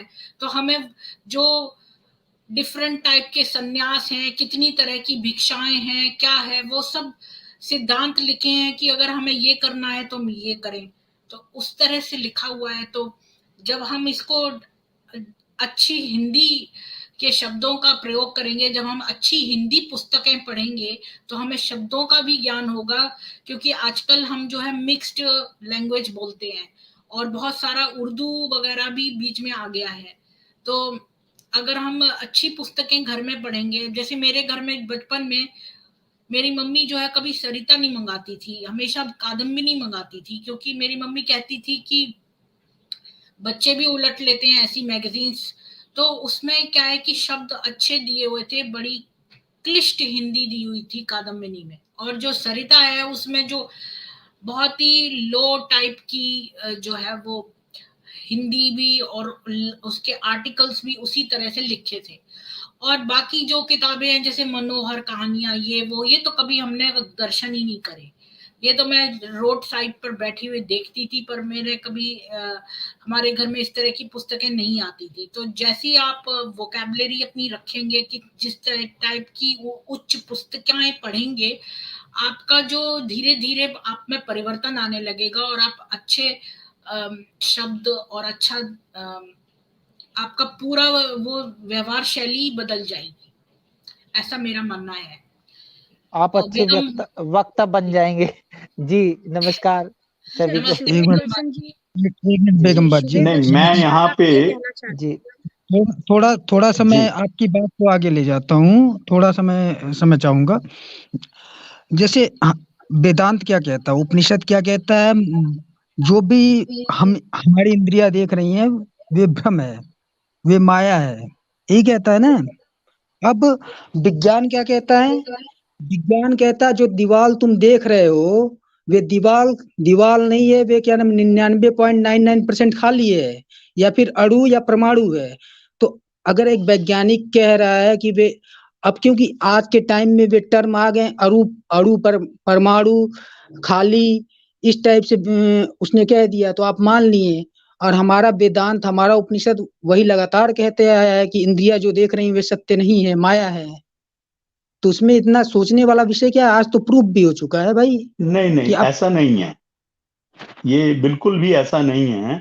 जो ऋषि मुनियों ने लिखा है वेद में या पुराणों में, या आप जिसे वेदांत कह रहे हैं उपनिषदों में, वो बिल्कुल ही प्रैक्टिकल और बिल्कुल ही तथ्यात्मक है। वो आज के विज्ञान से बिल्कुल मैच करता है। क्यों? क्योंकि विज्ञान जो शब्द है वो विशिष्ट ज्ञान है, यानी कि वो ज्ञान जो परखा गया है, जो प्रमाणित हो चुका है। और आज का जो विज्ञान है वो भी वही कहता है। तो विज्ञान जो वो शब्द यूज करते हैं विशिष्ट ज्ञान, तो विशिष्ट ज्ञान जो है वो ज्ञान होता है जो कि जिसका प्रमाण हो चुका है, एक बार नहीं। जैसे मैं एग्जांपल दे सकता हूं कि आप किसी टाइम पे एक साइंटिस्ट ने, वैज्ञानिक ने स्पीड ऑफ लाइट को मेजर किया था 1,00,000 मान लो 86,000 मील प्रति सेकंड। तो जब उसने उसको मेजर किया, तो वो जब उसने सबको बताया तो कोई भी मानने के लिए तैयार नहीं कि ये इतनी तेज स्पीड है कि कोई कैसे पहचानेगा इसको और कोई कैसे सिद्ध करेगा।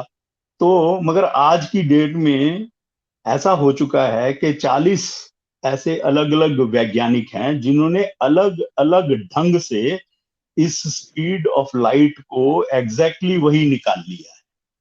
तो यानी कि ये विशिष्ट ज्ञान है, ये प्रमाणित ज्ञान है। तो इसी तरह जो वेद में दिया है, मैं ये पाता हूं कि वो बिल्कुल विशिष्ट जो विज्ञान है वो विशिष्ट ही है वहां पे भी। और वेद के अनुसार जी मैं थोड़ा सा और मेरा एक पॉइंट रखूंगा कि जैसे आज के वैज्ञानिकों जो हैं वो कैसे प्रमाणित करते हैं, वो उनके 4 या 5 ऐसे ढंग हैं, तरीके हैं जिनसे वो किसी भी ज्ञान को सिद्ध करके प्रमाणित करते हैं।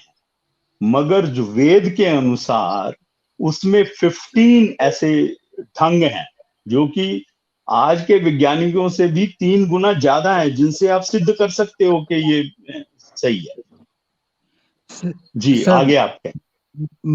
मैं बस यही कहूंगा, अगर अध्यात्म को समझना है तो आपको विज्ञान को समझना ही पड़ेगा। आज आप ये और जो हमारे ऋषियों की परंपरा थी लगातार रिसर्च करना, उसको भी जारी रखना पड़ेगा। क्योंकि वही एकमात्र उपाय है जो हम सनातन का उत्थान कर सकते हैं और सनातन को अध्यात्म से जोड़ सकते हैं।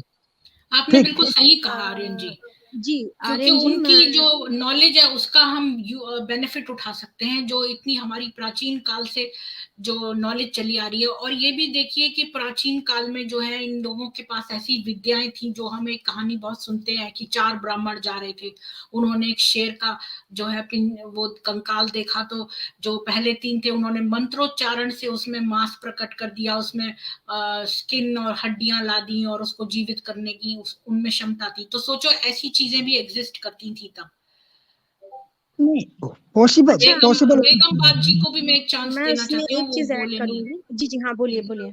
बेगम बात जी बोलिए, बहुत देर तक बैठी हूँ, वो पहले बोल रहे। कहाँ बहुत देर, अभी तो मैं अभी तो आया, लेकिन ठीक है जी, मुझे मौका दिया आपने, आपका धन्यवाद। मैं तो ये कहना चाहता हूँ, जितने भी हमारे ऋषि थे पहले, जो लिखने का तो कोई सिस्टम नहीं था प्राचीन काल में उनके पास, याद करने का और प्रैक्टिकल करने का ही सिस्टम था, और वो ही उसको पास करते थे। जैसे आजकल भी आपने ये देखा होगा कि कोई मंत्र बोल के किसी को झाड़ देते हैं, चोट लग जाती है, तो वही सिस्टम वेदों का था उस टाइम पे, लिखित में भी नहीं था किसी के पास, ऐसा माना जाता और है। तो बेगम बात वो जी एक साइंस जर्नी आए हुए हैं, इनका हाँ स्वागत है, आप पैनल पे आइए, मैंने लिंक दे दिया है, जी साइंस जर्नी जी, आप आइए। जी और इसीलिए जो है ये विद्या ना सबको नहीं दी जाती थी, बहुत ऐसे शिष्यों को दी जाती थी जो इनका दुरुपयोग न करें। आज भी नहीं दी जाती है। वो जो बूढ़े हैं, जो हमारे बुजुर्ग हैं, वो क्या करते हैं, आज भी नहीं किसी को वो योग्य ढूंढते हैं कि किसी को मैं इस मंत्र को दूं जो जिससे वो इसको सही से चला पाए। आज भी हाँ वो जो बिल्कुल। वो चोट लग जाती है या वैसी चीज हो जाती है, वो ऐसे बंदे अपने बच्चे को नहीं देते, ऐसे बंदे को ढूंढते हैं कि भाई मेरी मृत्यु से पहले ये ऐसा बंदा मिल जाए जिसको मैं ये मंत्र दे जाऊं विद्या और पास इसको। कर दूं। हाँ जी जी, ऐसे यही सिस्टम पुराने प्राचीन काल से चला आ रहा है इस संस्कृति में। जब कागज पत्र भी नहीं थे, तो तभी तब से ये पास आउट सिस्टम ही था। जी अच्छा प्रीति अच्छा, जी, मैं ये कह रही साइंस थी, मैं जर्नी इसमें एक बात लिखे ऐड थे, कर दूं। जी साइंस जी, मैं जर्नी को इसमें एक बुलाया लिया है, बात वो जाए। आ नहीं रहे हैं, पता नहीं, कोई जी कह रहा है ज्ञान मैं सफर जी कह इसमें, रहे हैं वो फेक आईडी है। अच्छा अरे वो इसमें मैं पेट में एक बात कीड़ा ऐड कर दूं। होता है। एक मिनट आर्यन जी, इसमें मैं एक बात ऐड कर दूं कि मैंने ये देखा है कि हमारे जो पहले थे जिन्होंने वेदों की रचना की है, इन्होंने 2 तरह से समाज को समेटा। एक साइंटिफिक वे में, जो वो अपने पास ज्ञान रखते थे, जिसका वो रचनात्मक अध्ययन कर रहे थे और वो अपना कार्य कर रहे थे परिकल्पनाओं के साथ। एक उन्होंने समाज के लिए कार्य किया, जिसमें योग दर्शन दिया उन्होंने, ताकि लोग अपने आप को योग दर्शन से जोड़ के अपने मानसिक स्थिति को उन्नतशील बनाए, आगे की तरफ बढ़े। और वहीं से हमारा एक साइकोलॉजिकल इफेक्ट भी आता है, एक मनोवैज्ञानिक आधार भी आ जाता है, जिसमें चेतन अचेतन अर्धचेतन अवचेतन आ जाता है। तो ये चीज जब मैं पढ़ती हूँ तो वाकई मैं स्तब्ध रह जाती हूँ कि मतलब जो मनोविज्ञान, हम एक तरह से, हम जब मनोविज्ञान पढ़ते हैं तो बहुत उथली पढ़ते हैं, मन क्या है, ऐसे ऐसे ऐसे हमारा माइंड काम करता है, लेकिन उस माइंड को बिना किसी ऊपर के, जैसे कहते हैं नहीं, मेडिसिन से या किसी से ना करके, हम किस तरह योग से कंट्रोल करते हैं, यानी बाहरी चीजों को ना उसमें इंक्लूड करके किस तरह कुछ हमारे शारीरिक क्रियाओं द्वारा ही कैसे कंट्रोल करते हैं। ये बेहतरीन अध्ययन जो हमारे पूर्वजों ने दिया, वो कमाल का था, जिसमें मैं वाकई पढ़ती हूँ तो बहुत अच्छा लगता है मुझे कि हाँ देखो ये चीज थी उनमें, और आज भी इस चीज को कारगर माना जाता है। और किसी को कुछ बोलना तो बोल सकते हैं। दीक्षित जी, मैं हमेशा एक बात दोहराता हूँ, अगर समाज का उत्थान करना है तो उसे अध्यात्म से जुड़ना ही होगा, उपनिषदों से जुड़ना ही होगा। अन्यथा ये जितने भी पाप हो रहे हैं कि कोई अपने बेटी की उम्र के साथ घूम रहा है तो कोई किसी के साथ घूम रहा है, ये होते रहेंगे। आप नहीं समझती हैं आप, हम किस समाज में प्रवेश कर गए। हम किसी पे, यहाँ तक कि एक बेटी अपने बाप पे आज भरोसा नहीं कर सकती, क्योंकि आध्यात्मिक पतन हमारा इतना हो चुका है। आए दिन ऐसी न्यूज आती है, क्योंकि हम कहते तो हैं परिवार एक बड़ा पवित्र संस्थान है, लेकिन पवित्र किस आधार पे संस्थान है भाई? जो वे ताऊ बैठा है भेड़िया, वे ताऊ तक तुम पे नजरे गड़ाए बैठा है, क्योंकि उसके अंदर रावण बैठा है। ठीक। इसमें तो मैं एक आपको जी जी आर्यन जी टोकूंगी। हाँ, मैं मान सकती हूँ कि ये निम्न स्तर पे है, लेकिन अभी अभी एक जो वीडियो निकल कर आया था जिसमें मुस्कान नाम की वो थी, और के सामने 100-150 बच्चे होंगे जो भगवा लहरा रहे थे, और उनमें से किसी ने उसे अपशब्द नहीं बोला, ना उसे टच नहीं, किया। तो ये मत मैं कहिए कि मैं हमारी इसकी जड़ों बात से नहीं। ये चीजें खत्म हो गई हैं। खत्म नहीं हुई हैं। जी हाँ, जी जी कुछ लोग भ्रमित हुए हैं, कुछ लोग भ्रम में नहीं, आके कि जीवन है यही है और यही हमारा, ये इसी में सुख भोग लो। तो ये जो सोच विचार से जो देखिए प्रभावित होते हैं, आप समझ रहे देखिए होंगे कि वे हमारे यहाँ पॉलिटिकल, कल्ट ने प्रवेश मैं किया। मैं दीक्षित जी थोड़ा सा रुकिए। मैं यहाँ क्या ना पॉलिटिकल इवेंट की बात नहीं कर रहा हूँ, वे एक इंसिडेंट था, पॉलिटिकल इंसिडेंट था। मैं अध्यात्म समाज की बात करता है, अध्यात्म इस माया रूपी संसार की बात करता है। मैं आध्यात्मिक दृष्टि से बात कर रहा हूँ। जो पीड़ा है कि आप इस बात, आप महिला हैं, एक महिला के तौर पे आप अच्छी तरह जानती हैं कि हम जैसे लड़के जो क्या नाम एक समय में ब्रह्मचारी हुआ करते थे। आप जब कॉलेज स्कूल जाया करती होंगी तो लड़के रोड के बाहर, वे अलग बात है वे छेड़ने ना जाएं, लेकिन उनकी आंखों में भरा रहता है ना। या लड़कियां भी मेकअप बकायदे करके जाती हैं कि ताकि हम पे क्या नाम है आ, कोई आकर्षित हो। इस दृष्टि से क्या नाम, आप देखिए ना, मैं समाज की चलो दृष्टि से ये बात तो, कर रहा हूँ। ये तामसिक बातें से अलग, मतलब नहीं, क्यों हमारा क्यों तो मैं उसी नहीं को नहीं आर्यन आर्यन जी, जी, मैं इसमें थोड़ा सा जी मैं उसी को कनेक्ट कर रहा हूँ कि जब हम तक ना, आप अपने अध्यात्म नहीं हाँ, लाएंगे तब तक आर्यन जी संभव नहीं। आध्यात्म का अध्यात्म से आपका क्या मतलब है? तात्पर्य क्या है, अध्यात्म मैं तो समझ में नहीं आ रहा कि आप अध्यात्म कहना क्या की हाँ, चाहते हैं। अध्यात्म हाँ किसे हाँ, कह रहे हैं मुझे आप? भी थोड़ा सा ये मैं चीज। मैं देखिए, मैं कह रहा हूँ अध्यात्म वो है जो मन पे काम करे, जो आपको इस माया रूपी संसार को समझने का काम करे, आर्यन जी, ताकि आप संसार से नहीं आगे निकल मैं पाए। आपको छोटा सा उदाहरण दे रही हूँ, मैं आपको छोटा सा उदाहरण दे रही हूँ कि जब हमारे यहाँ शंकराचार्य जी पहुंचे मिश्र जी से, मिश्रा जी थे, उनसे उनसे मतलब की वार्तालाप, उसके लिए मैं वाद विवाद के लिए। देखिए, तो उन्होंने, एक मिनट मैं रुकिए, मैं थोड़ा सा बस दीप्ति फिनिश जी कर समझ लूं। रही है, उसमें मैं वो मुस्कुरा रही है, चीज, समझ रही मैं क्या बात कर रहा हूँ। आर्यन जी रुकिए रुकिए, मैं आप ही की पॉइंट आ रहा है, शंकराचार्य द्वारा आप ही का पॉइंट आ रहा नहीं। है, आर्यन जी रुकिए रुकिए, आप ही का पॉइंट आ रहा है कि उसमें मिश्र जी हार रहे थे, लेकिन लास्ट में उनकी जो जज बनी थी, उनकी पत्नी बीच में आई थी कि मेरे कुछ प्रश्न है, शंकराचार्य जी जवाब दें। तो उनके प्रश्न से शंकराचार्य जी चुप हो गए थे। उनका प्रश्न उसी आधार पे था, स्त्री में। उन्होंने कहा मैं इस बारे में कुछ नहीं जानता क्योंकि मैं ब्रह्मचारी हूँ। तो कहते फिर आप जानते क्या है? आप आधी चीज को तो जाने ही नहीं आप। यानी एक जो स्त्री मैं होती है, जो भावनाएं होती हैं, जो परिवार होता है, उसको आपने जाना ही नहीं।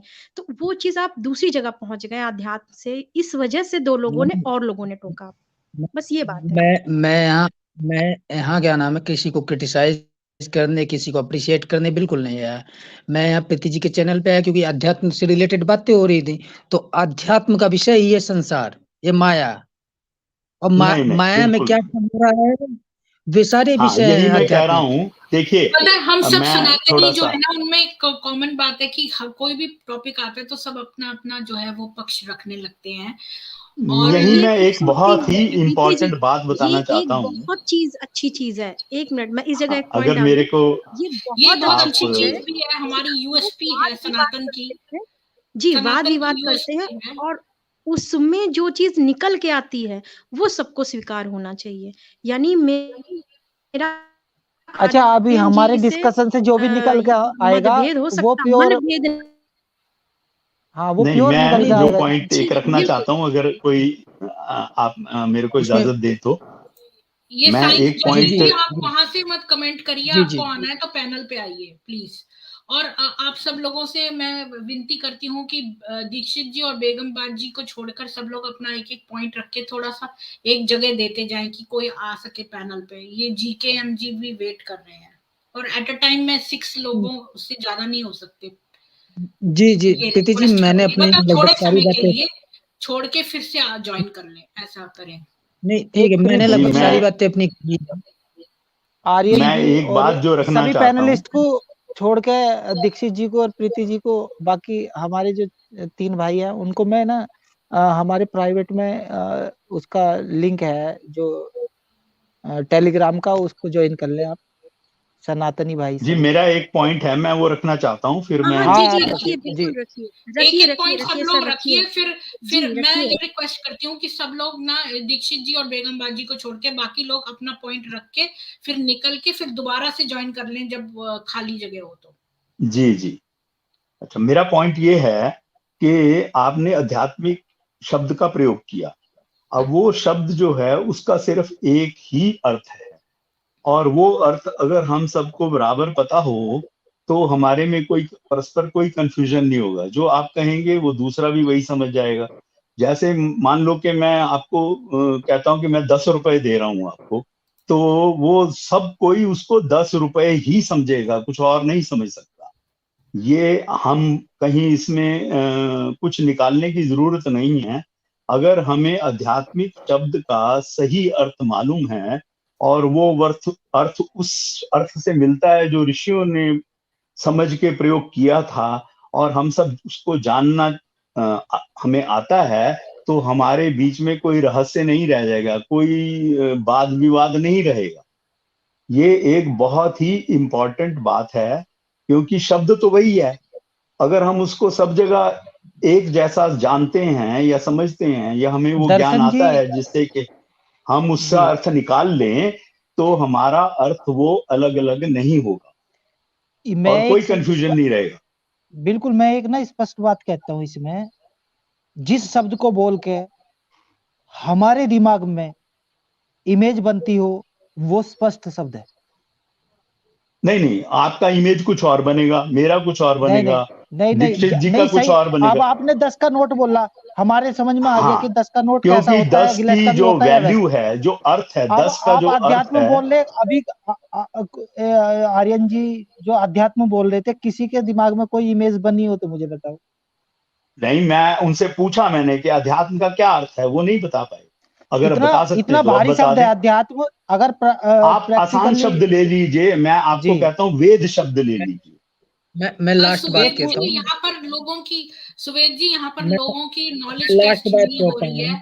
कि आप जो है वो लोगों से डेफिनेशंस मांगे डिफरेंट चीजों की। हम सब लोग नहीं, मैं इंडिविजुअल है, डेफिनेशन नहीं मांग रहा हूं, मैं अर्थ मांग डिफरेंट रहा हूं। डिफरेंट।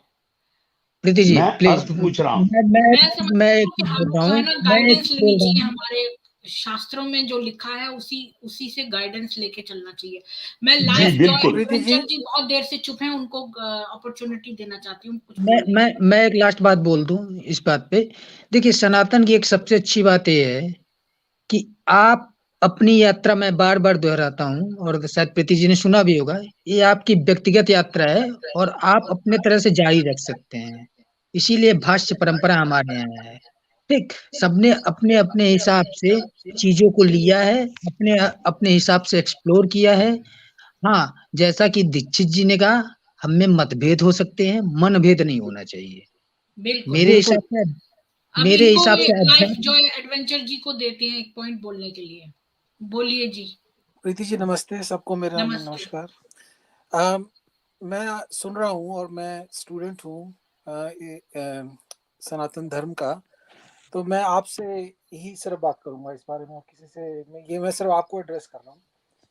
और वो ये है कि एक हमारे परम गुरुदेव ने जब ये हमारे जो दादा गुरुदेव थे, उनके जब शिष्य थे श्रीला गोविंदा महाराज, जब उन्होंने उनको एक्सेप्ट किया तो उन्होंने उनको एक ही बात बोली कि अगर तुम मेरे शिष्य बनना चाहते हो तो अपना दिमाग हटाकर एक तरफ रख देना और तभी तुम मेरे शिष्य बनोगे। हमारे शास्त्र कंप्लीट हैं। एक लैटिन में टर्म होती है, उसको बोलते हैं QED, मतलब इसके आगे कोई चीज प्रूव नहीं हो सकती। जहां तक आप एक चीज को ले जा सकते हो उसको वहां तक आप ले जा चुके हो और उसके आगे कुछ नहीं है। तो शास्त्र जब भी आप कोई बात करें तो सिर्फ शास्त्र से। और जो हमारे एक सुवेद दर्शन जी हैं शायद, वो जो बात कह रहे हैं वो बिल्कुल ठीक है 100%। क्योंकि आपको मतलब ही नहीं पता, आप अर्थ ही गलत कर रहे हो। आपको मतलब आप नहीं, पर्सनली नहीं, जनरली जो मैंने देखता हूँ बहुत सारे, इसीलिए मैंने चैनल्स पे जाना छोड़ दिया है। बिकॉज आई फाइंड कि भांति भांति दिमाग हैं, भांति भांति मुंडी हैं, भांति भांति ओपिनियन है, इज नथिंग बट कंफ्यूजन। कोई किसी गुरु को अपना के राजी नहीं है। बिना गुरु के ज्ञान मिल नहीं सकता, आप जो मर्जी कर लो, ये सिर्फ इंटेलेक्चुअल टाइम पास है।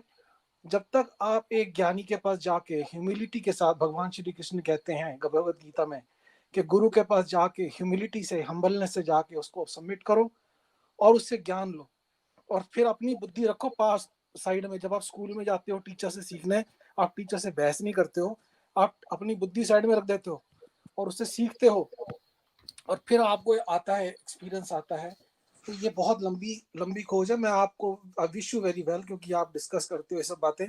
पर मेरा आपसे बड़ा एक नम्र निवेदन ये है कि जब तक इसको आप, ये बहुत सीरियस स्टडी है, और जब तक किसी ज्ञानी से को बुलाकर या उसके पास जाकर आप नहीं सीखोगे, ये पढ़ने से नहीं आएगा।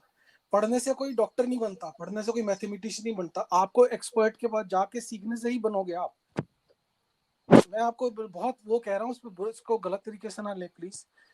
मैंने यही मैं, और जो सुवेद बाजी ने बात बोली है वो बिल्कुल ठीक है।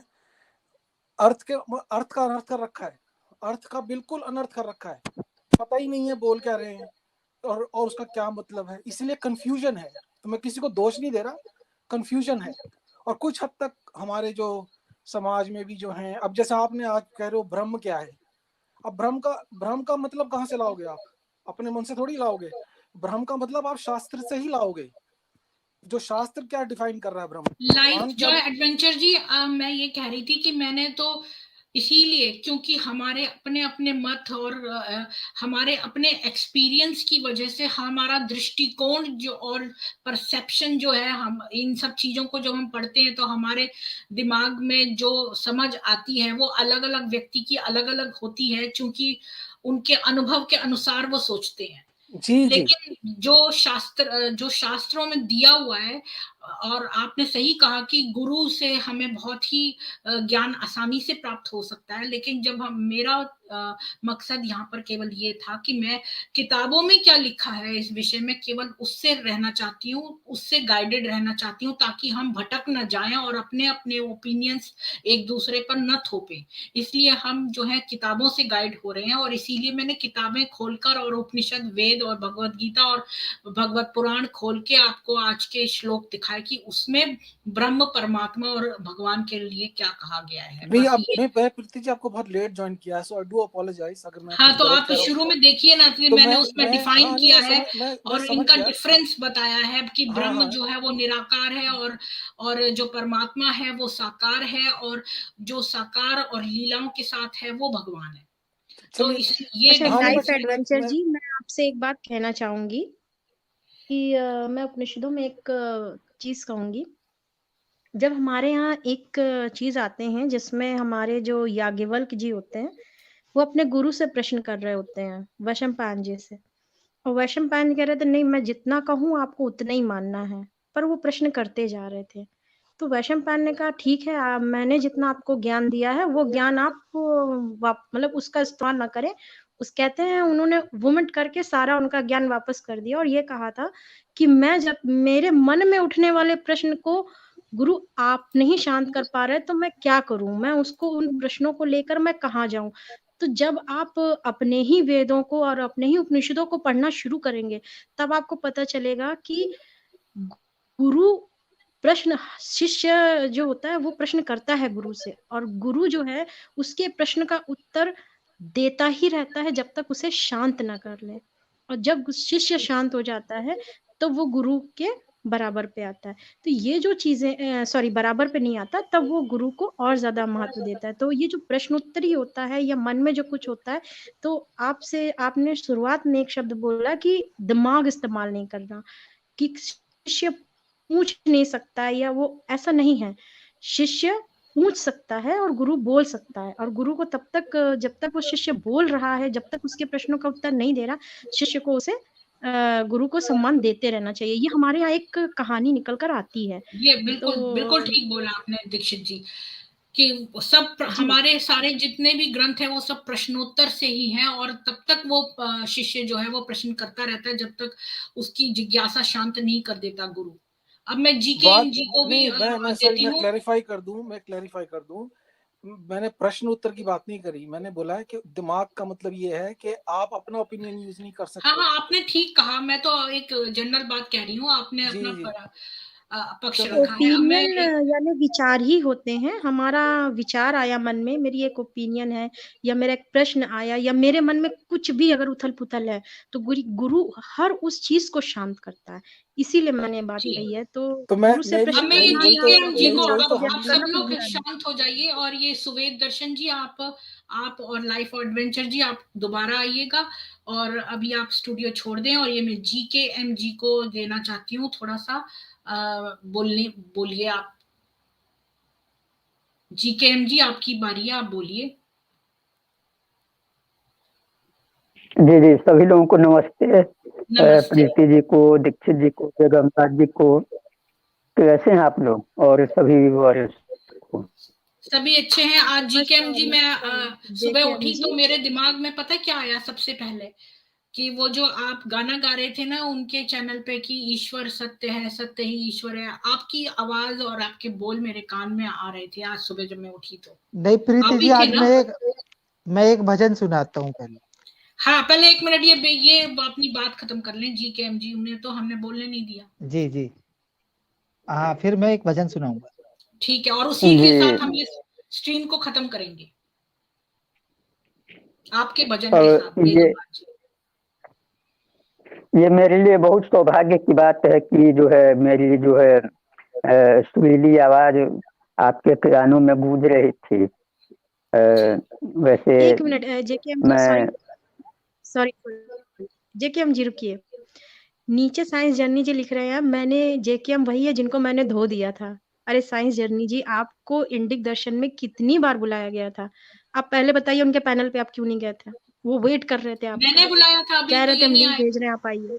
क्यों नहीं आए ये आप? नहीं आते। चलिए अच्छा JKM जी, आप बात शुरू कीजिए।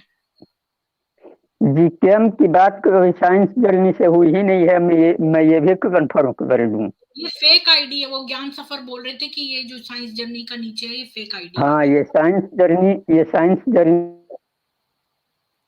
नहीं है। ये साइंस जर्नी के नाम पे कोई फेक आईडी है। और हाँ, उसी जितने भी वाद फेक विवाद आईडी हुए को मैं हैं बोल रही हूँ। वैसे ये इंडिक दर्शन में गए थे अभी, ये हाँ, इंडिक दर्शन में भी थे। बोलिए अच्छा, जी। तो जरा ये बताएं लाइव चैट में कि इस विषय पर इन्होंने धो दिया था कि हमको थोड़ा ध्यान में आए कि हमारी धुलाई कहाँ हुई थी।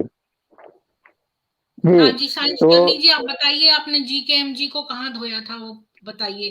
हाँ, तो जो है मैं ये बोल रहा था कि बात हुई थी आध्यात्म की। तो आध्यात्म का अगर शाब्दिक अर्थ लिया जाए, ये यूट्यूब इसी के असर है क्या बीच में प्रीति मैडम आपका? ये कह रहा है इतिहास पर धोया था। तो आप आइए हमारे साथ, हम आपको धोएंगे नहीं, हम आपसे खाली वार्तालाप करेंगे, और आइए पैनल पे, आप डरे मत। मैंने नहीं, तो लिख दिया। हो सकता है कि कोई मेरे नाम से फर्जी गया हो इतिहास, और मेरी कभी बात ही नहीं हुई है जहाँ तक मुझे याद है। जी अपनी बात पूरी कीजिए। इस तरह से तो हम लोग बात नहीं कर पाएंगे। तो आध्यात्म का जो शाब्दिक अर्थ होता है वो छोटे में समझें तो कहा जाए उसे आत्मा का अध्ययन। अब चूंकि आत्मा भी परिभाषित नहीं है तो इसीलिए आध्यात्म भी परिभाषित नहीं हो पाता है। लेकिन छोटे में इसको समझा जाए तो आत्मा का अध्ययन, यानी कि जो आप पारलौकिक चीजों का अध्ययन करते हैं उसे ही आध्यात्म कहते हैं। और मेरा ऐसा मानना है कि जो पंथ, जो मजहब या फिर जो कहें, जो आध्यात्म की तरफ ज्यादा झुकाव है उसे ही धर्म मानना चाहिए। वही एक तरीके से कहा जाए तो ऑथेंटिक होता है। जैसे कि हम इस्लाम के बारे में बात करते हैं तो इस्लाम में मोहम्मद इज ग्रेटर देन अल्लाह, वहाँ आध्यात्म के नाम पर सिर्फ मोहम्मद की जी हुजूरी है, मोहम्मद के फॉलोअर्स ही मिलेंगे। इसी तरीके से क्रिश्चियनिटी जो है वो यीशु करता रहता है। लेकिन जब सनातन की बात आती है तो सनातन में राम भी आते हैं, कृष्ण भी आते हैं, सब आते हैं, लेकिन फाइनली वो चीज इन सबसे ऊपर चली जाती है। यानी कि एक अंडरस्टैंडिंग होती है कि भाई तुम राम के पुजारी हो, तुम कृष्ण के पुजारी हो, लेकिन इन दोनों का जो मोटिव है वो सेम है, और वो सुपर कॉन्शियसनेस को या फिर ब्रह्म को पाना है। तो ये चीज हुई। और एक अनुभव मैं आपको बताता हूँ कि जो जब भी मैं ध्यान या फिर ये करता हूँ, एक आध्यात्मिक संगठन से ही मैं जुड़ा हुआ हूँ। आप लोग यूट्यूब पर उनको सर्च जरूर कीजिए, उनके संपर्क में आइए। कभी कभी ऐसा लगता है कि वेदों में बहुत कुछ है, सही में वेदों में बहुत कुछ है, गीता में बहुत कुछ है, हमारे स्क्रिप्चर्स में बहुत कुछ है, लेकिन ये बातें, ये सारी चीजें हजारों साल पहले गई थी। तो एक तरीके से बीच में जो टाइम गैप आया है, और उस टाइम गैप की वजह जो समझ का अंतर आया है, उसको हमें फिर से पाने की जरूरत है। और उस समझ को हम पाएंगे कैसे, जब तक हम पूर्णतः आध्यात्मिक न हो जाएं।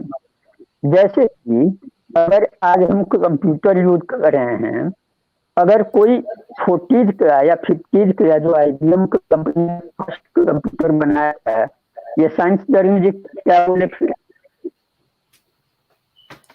अच्छा, ये आरके जी आपका बहुत स्वागत है, आप बोलिए।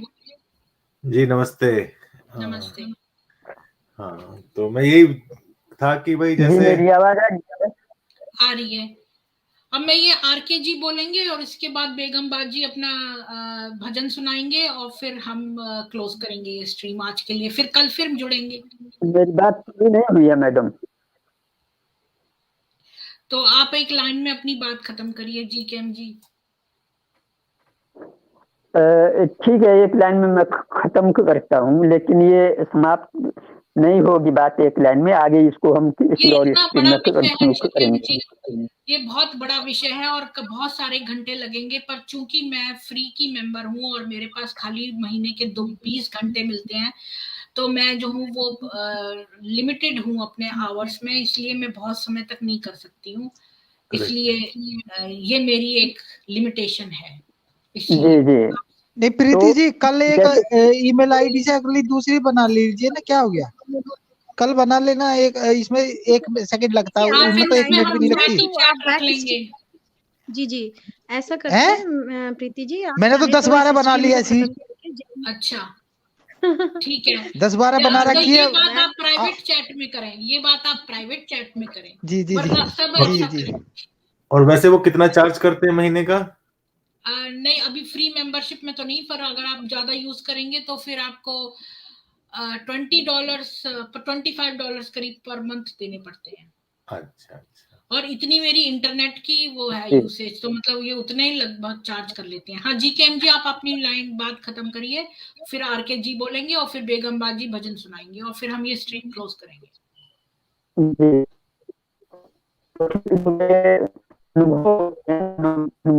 बाद में जो ध्यान जाने के बाद होता है, तो मेरा यही कहना है कि अगर आज हम कंप्यूटर यूज करते हैं, अगर कोई IBM कंपनी का फर्स्ट कंप्यूटर जो 40 या 50 में लॉन्च हुआ था, अगर उसको कोई हमारे सामने लाकर रख दे और कहे कि इसे चलाओ, तो हमारे लिए मुश्किल हो जाएगी, और हो सकता है कि बहुत मुश्किल हो जाए, क्योंकि उस कंप्यूटर में अनेकानेक चीजें मैनुअल थी।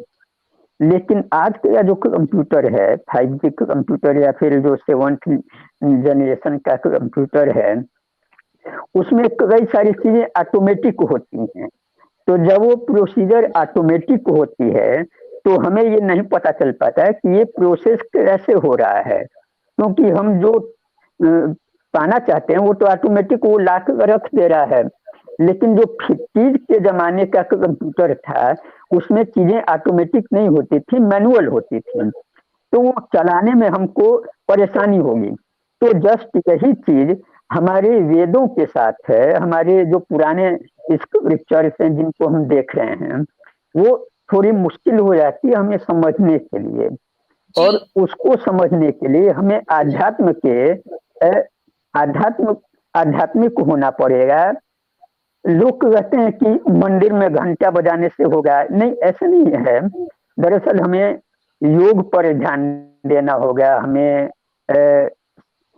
ध्यान करना होगा, ज्यादा से ज्यादा मौन में जाना होगा, क्योंकि मौन से ही सारी चीजें आई हैं और उसी से हमें सवालों के जवाब। जी जी, थैंक यू। मैं एक बात कहना चाहता हूँ, जिस प्रकार भगवान नहीं दिखाई देता उस प्रकार बुद्धि भी नहीं दिखाई देती। अगर भगवान है तो बुद्धि भी है, अगर कोई भगवान को नहीं मानता तो बुद्धि भी नहीं है उसके पास। मैंने ये पढ़ा है और इन्हीं उपनिषदों में पढ़ा है कि जो जैसे दूध के अंदर घृत विद्यमान रहता है, यानी दूध में घी विद्यमान रहता है, हमें दिखाई नहीं देता, उसी प्रकार जो परमात्मा है वो भी विद्यमान है, जो हमें दिखता नहीं है। अच्छा, अब आरके जी आप बोलिए। हाँ जी, नमस्ते। मैं यही कहना चाह रहा था कि भाई मतलब जैसे हम मैथमेटिक्स में है 4 × 5 20, चाहे आप उसे हिंदी में कह लो, इंग्लिश में कह लो, जापानीज में कह लो, चाइनीज में, सब एवरीबॉडी एग्रीज। तो फिर हम लोग अध्यात्म के विषय में सब लोग अलग अलग अपनी ओपिनियन रखता है। इवन लाइक ईश्वर के बारे में भी बात करेंगे तो कोई कुछ कहता है, कोई कुछ कहता है। तो मतलब क्योंकि ये लोग किताबों से नहीं पढ़ के बोलते हैं, क्यों तो ये किताबों में किताबें भी मैं बता रहा हूँ। अब पंडित जो है वो थोड़ा सा पढ़ने के बाद उसको लगता है मैंने समझ लिया है, पर बहुत कुछ हम सबको पढ़ना बाकी है, और जब हम पढ़ेंगे तब हम एक मत होने लगेंगे ज्यादा। तो बेसिकली हमें जो है वो रियलाइज नॉलेज चाहिए, देन हाँ, और वो हमें वेदों उपनिषदों में है मिली हुई, जो कि हमने खुद नहीं पढ़ी। नहीं, जब आप वेद उपनिषद पढ़ेंगे, है ना, एक मिनट, जब आप वेद उपनिषद पढ़ेंगे तो उसको समझेंगे कैसे? हाँ, वो आप उनके शब्दों के अर्थ नहीं जानते तो आपको समझ क्या आएगी कि उसमें क्या लिखा है? तो आपको किसी गुरु से समझना पड़ेगा। तो आप एक मिनट रुकिए, अब ये आरके जी की बारी है बोलने की, वो बोलेंगे। बोलिए आरके जी। हाँ, नहीं, वैसे दर्शन जी भी मेरी बात कह रहे हैं एक तरीके से कि जो भाई अब कह रहे हो कि चलो बुक, लेकिन अगर आप बुक को भी देखेंगे तो बुक के भी ट्रांसलेशन अलग अलग हैं। इसी चीज के ऊपर जो ब्रह्म के ऊपर आपने कहा, इसके ऊपर भी अगर आप देखेंगे तो एक कोई कहता है कि सिर्फ ब्रह्म ही एक चीज है दुनिया में और कुछ भी नहीं है, है ना। कोई कहते हैं कि भाई ब्रह्म अलग है, आत्माएं अलग है और प्रकृति अलग चीज है। कोई कहता नहीं है, आपने शास्त्र नहीं पढ़े अभी तक। तो मैं उपनिषद में मैंने शास्त्र से ही मैं बता रहा हूँ आपको। हाँ, उसी से मैं बता रही हूँ, तो आप ये देखिए, अहम ब्रह्मास्मि। अब अहम ब्रह्मास्मि का कोई अर्थ करता है कि मैं जो है खुद ब्रह्म हूं, है ना, और एक तरफ उसका अर्थ हो सकता है कि मैं ब्रह्मस्थ हूं, यानी कि मैं ब्रह्म जैसा हूं। जैसे कि अग्नि के अंदर हम आग का गोला डाल दें तो कुछ समय बाद वो आग, जो लोहे का गोला है, वो भी अग्नि के समान दिखाई देता है ना। लेकिन अग्नि से जब अलग कर देते हैं, थोड़ी देर में ठंडा होके वो लोहा अपने आप अपना जो उसकी वास्तविक फॉर्म है उसमें आरके जी, इस बात का जवाब मैं आपको दे सकती हूँ। बात यह है कि जो पहली बात आपने कही कि जो संस्कृत के श्लोक हैं उनका सब लोग अपना अपना अर्थ करते हैं, तो ये बात बिल्कुल करेक्ट नहीं है। वो ऐसे, क्योंकि जो शब्दार्थ हैं, एक मिनट में अपनी बात खत्म कर लूं, तो जो शब्दार्थ हैं, जैसे संस्कृत में कुक्करः मतलब कुत्ता होता है, तो हम हर एक शब्द का अगर अर्थ निकालें और फिर उसका देखें तो वो एक ही होता है, जो उसके दो मीनिंग वाला नहीं है ऐसा।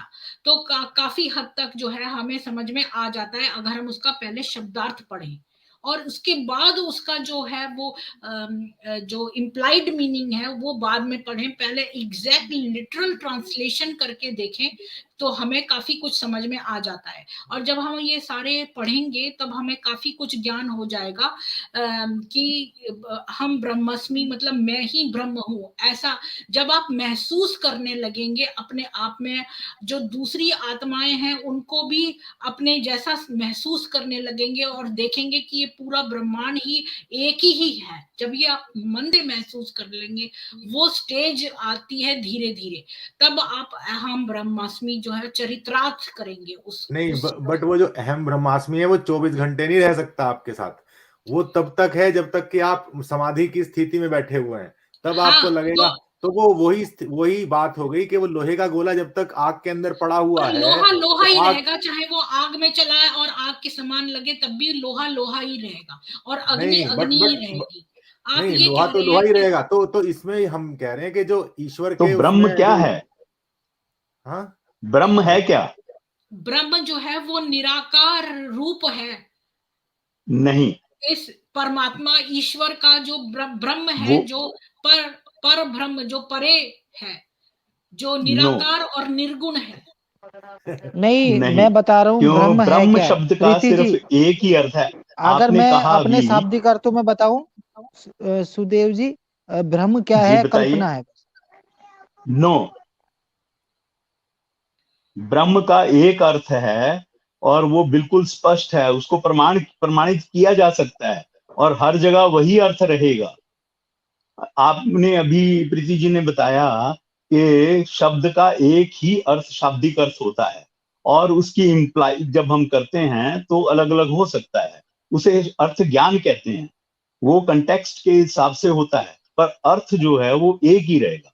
ब्रह्म का अर्थ, ब्रह्म का सिर्फ एक ही अर्थ होगा और वो उसकी रचना, उसके उच्चारण के प्रभाव पर निर्भर करता है और वो शब्द के अंदर निहित रहता है। सुवेद जी, आपने मेरी जो है ना वो आपने बाद में ज्वाइन किया, आपने मेरी पूरी जो है प्रेजेंटेशन नहीं देखी। तो पहले आप मेरी प्रेजेंटेशन देखिए, फिर बाद में अपना ओपिनियन रखिए, तो बेहतर रहेगा। क्योंकि आपने लेट ज्वाइन किया तो आपने शुरू का देखा नहीं।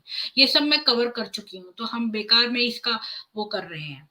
तो मैं आपको म्यूट करती हूँ। अब मैं जो है बेगम बाजी, जी, आप अपना भजन सुनाइए। भजन सही रहेगा जी। जी। तो भजन ये ऐसे है, वो कृष्ण भगवान का भजन है।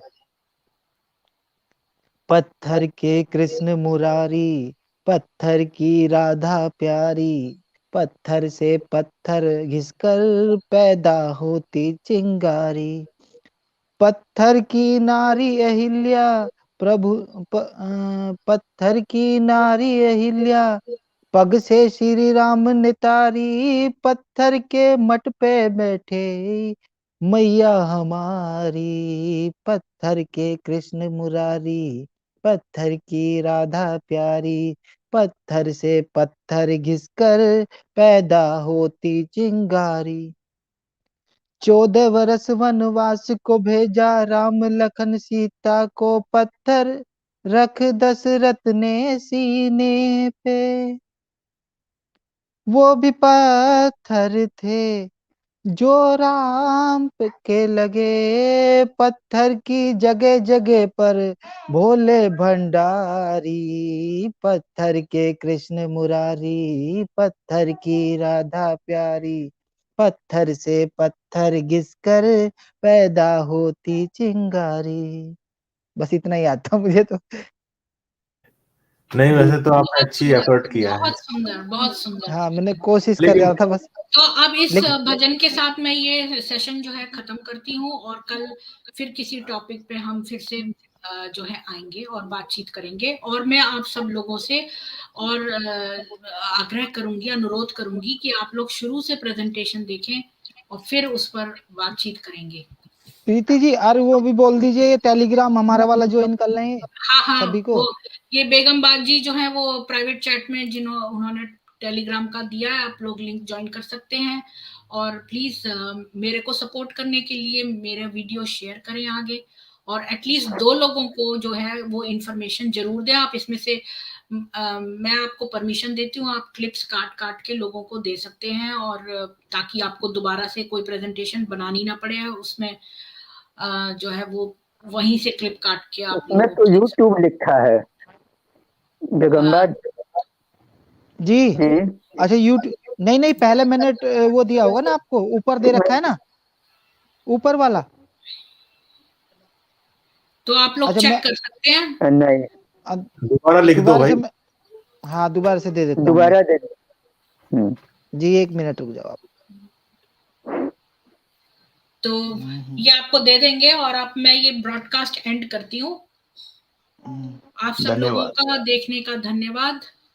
आपका दिन शुभ बीते। ओम शांति।